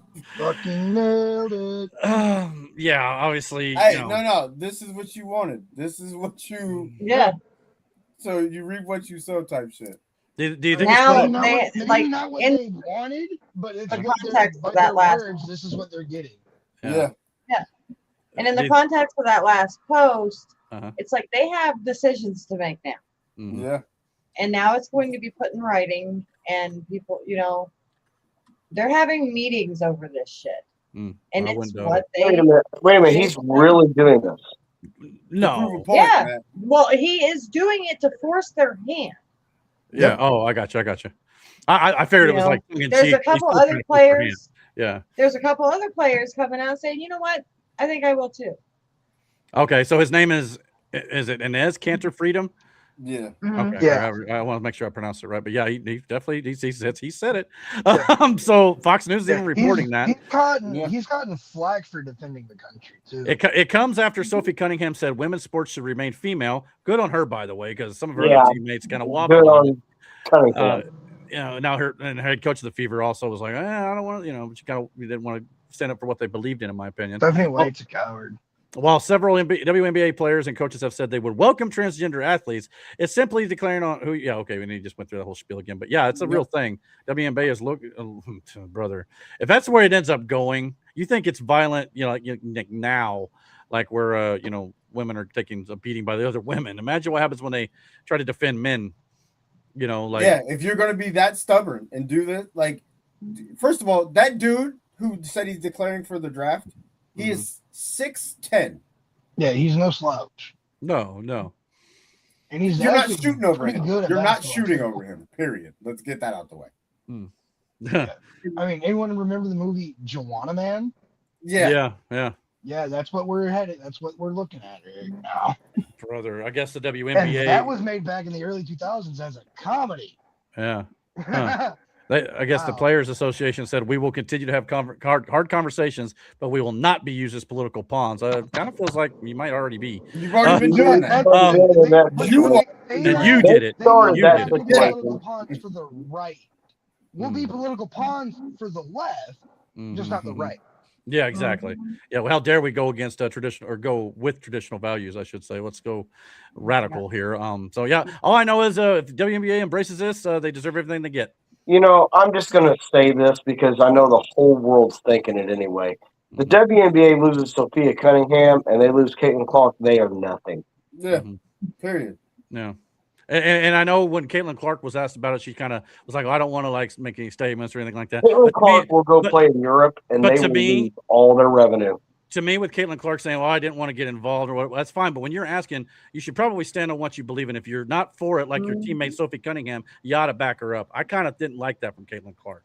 That's just my personal opinion on the matter. I understand she was asking questions. She probably doesn't want anything to do with it. I understand.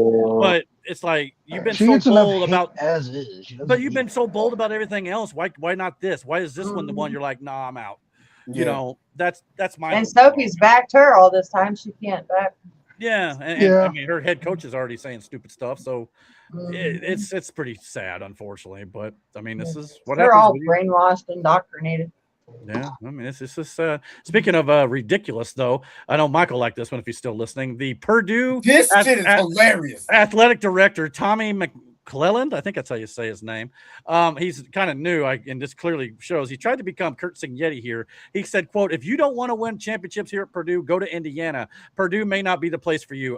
Did you realize you just won the national championship, right? Eric, do you have Purdue's record in football last year? No, but it wasn't good in football. Okay. Do you know how many games they won? Go ahead, say. It wasn't many. None. None. Okay. Well, not only that, even if you compare Purdue's all the sports combined with Indiana sports combined, IU destroys them. I'm sorry. I insulted Purdue. They beat Indiana State. I mean, maybe that's what he was talking about. You can. Maybe that's Indiana State was a Division II college. Now, I mean, that's how they beat them.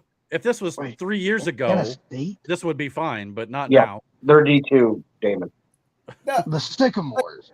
Here's the thing. The Sycamores. Yeah. No, Matt, that's going the for D1 that team, buddy.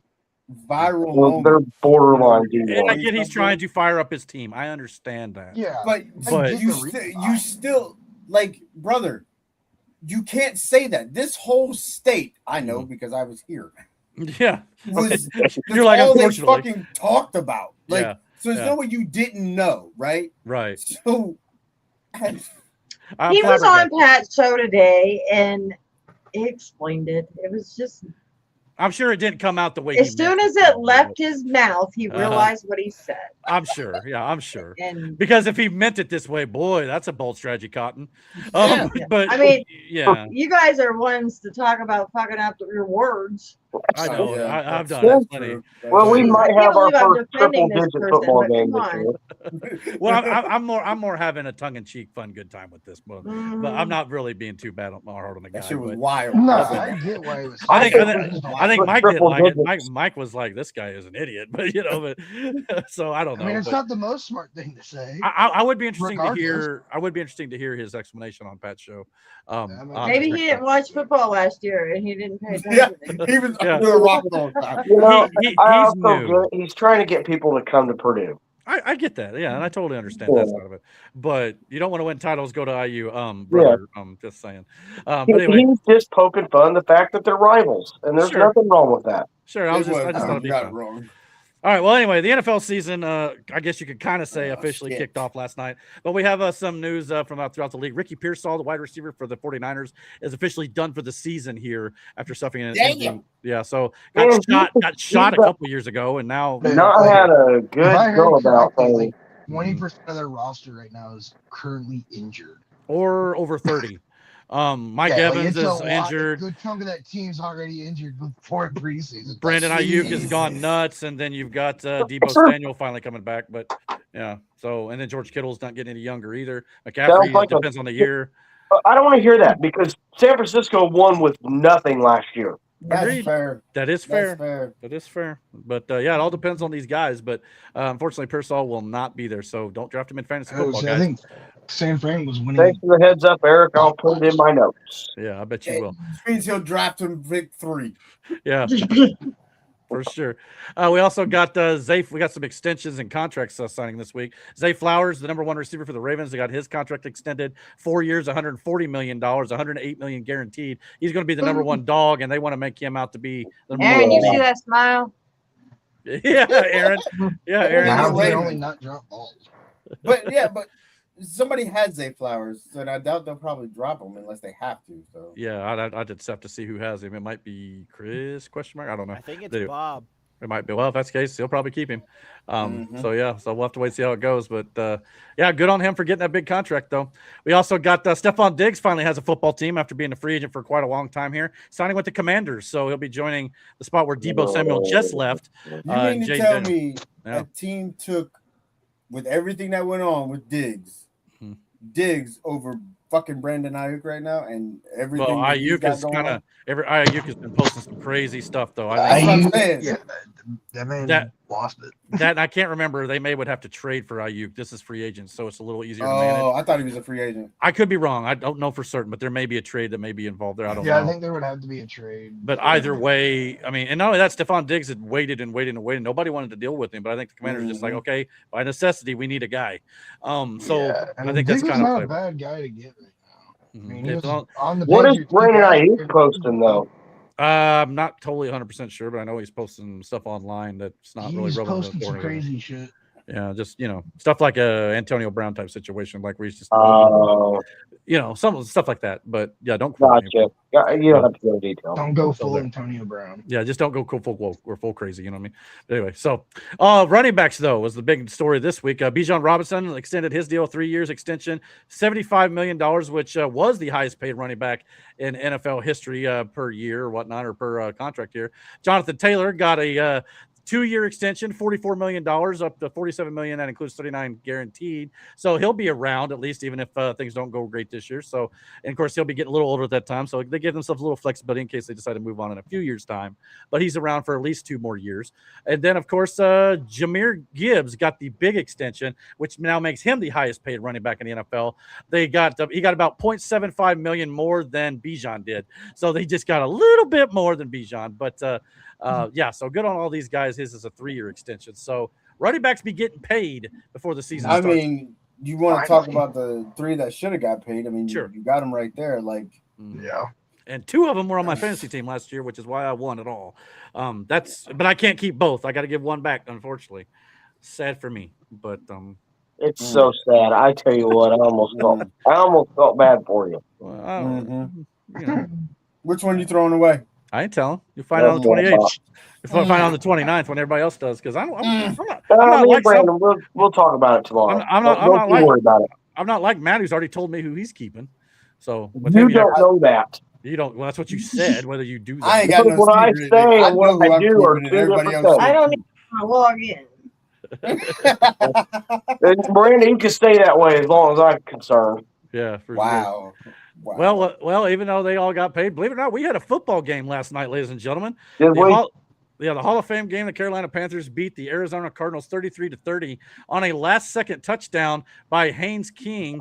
But we also got to see the first rookie performance for Carson Beck, 15 for 19, 188 yards, 1 score, and 125.4 passer rating. Not too shabby for the young rookie there, which Chris Collinsworth is already salivating all over it like Arizona's got a quarterback controversy before the first quarter was over, by the way. Hey, they kind of fucking do. All right. Did you not see how the other two fucking played? Well, I mean, I got no problem with Jacoby, but then I saw Jacoby won only 1 game out of 12 last year, and I was like, maybe they do.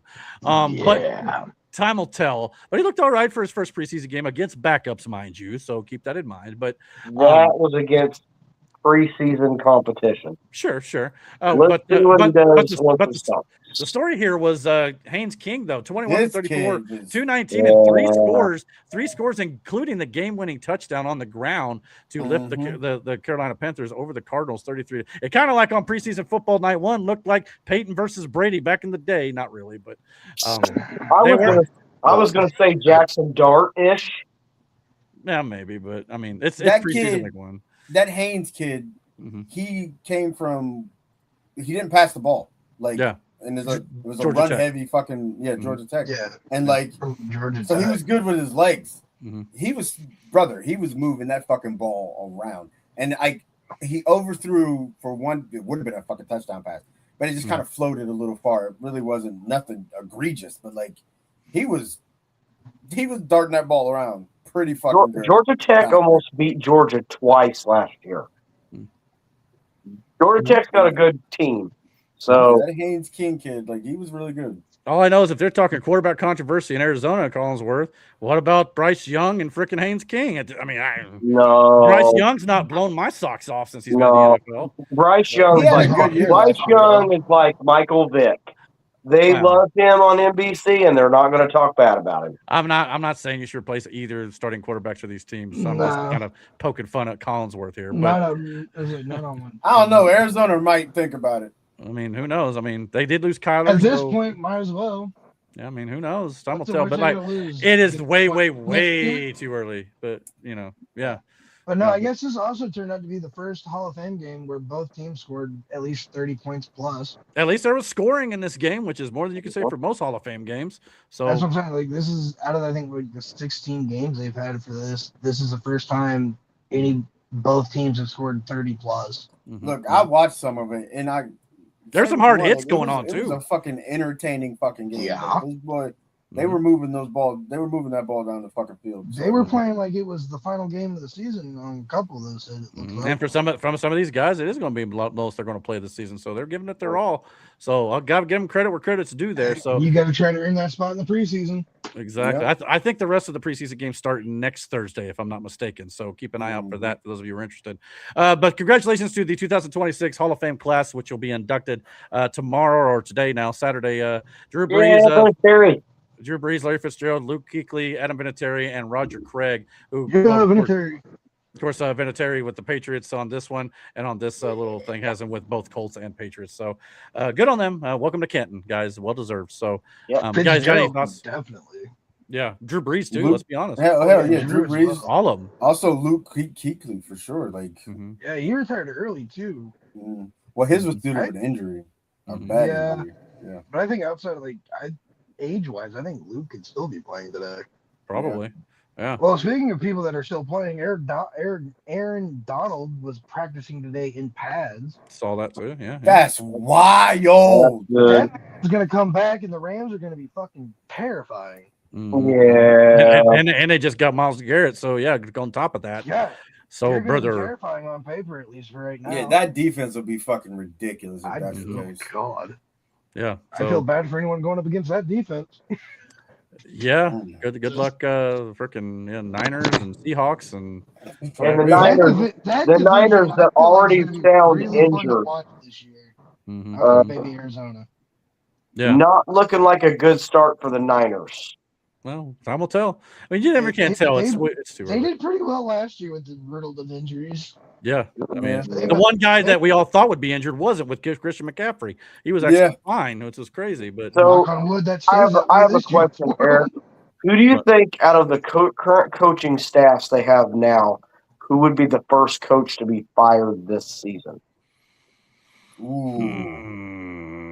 No, it's hard to tell until we see. But If anything, I'm going to give it to the Cardinals. well, I think they just got a new head coach.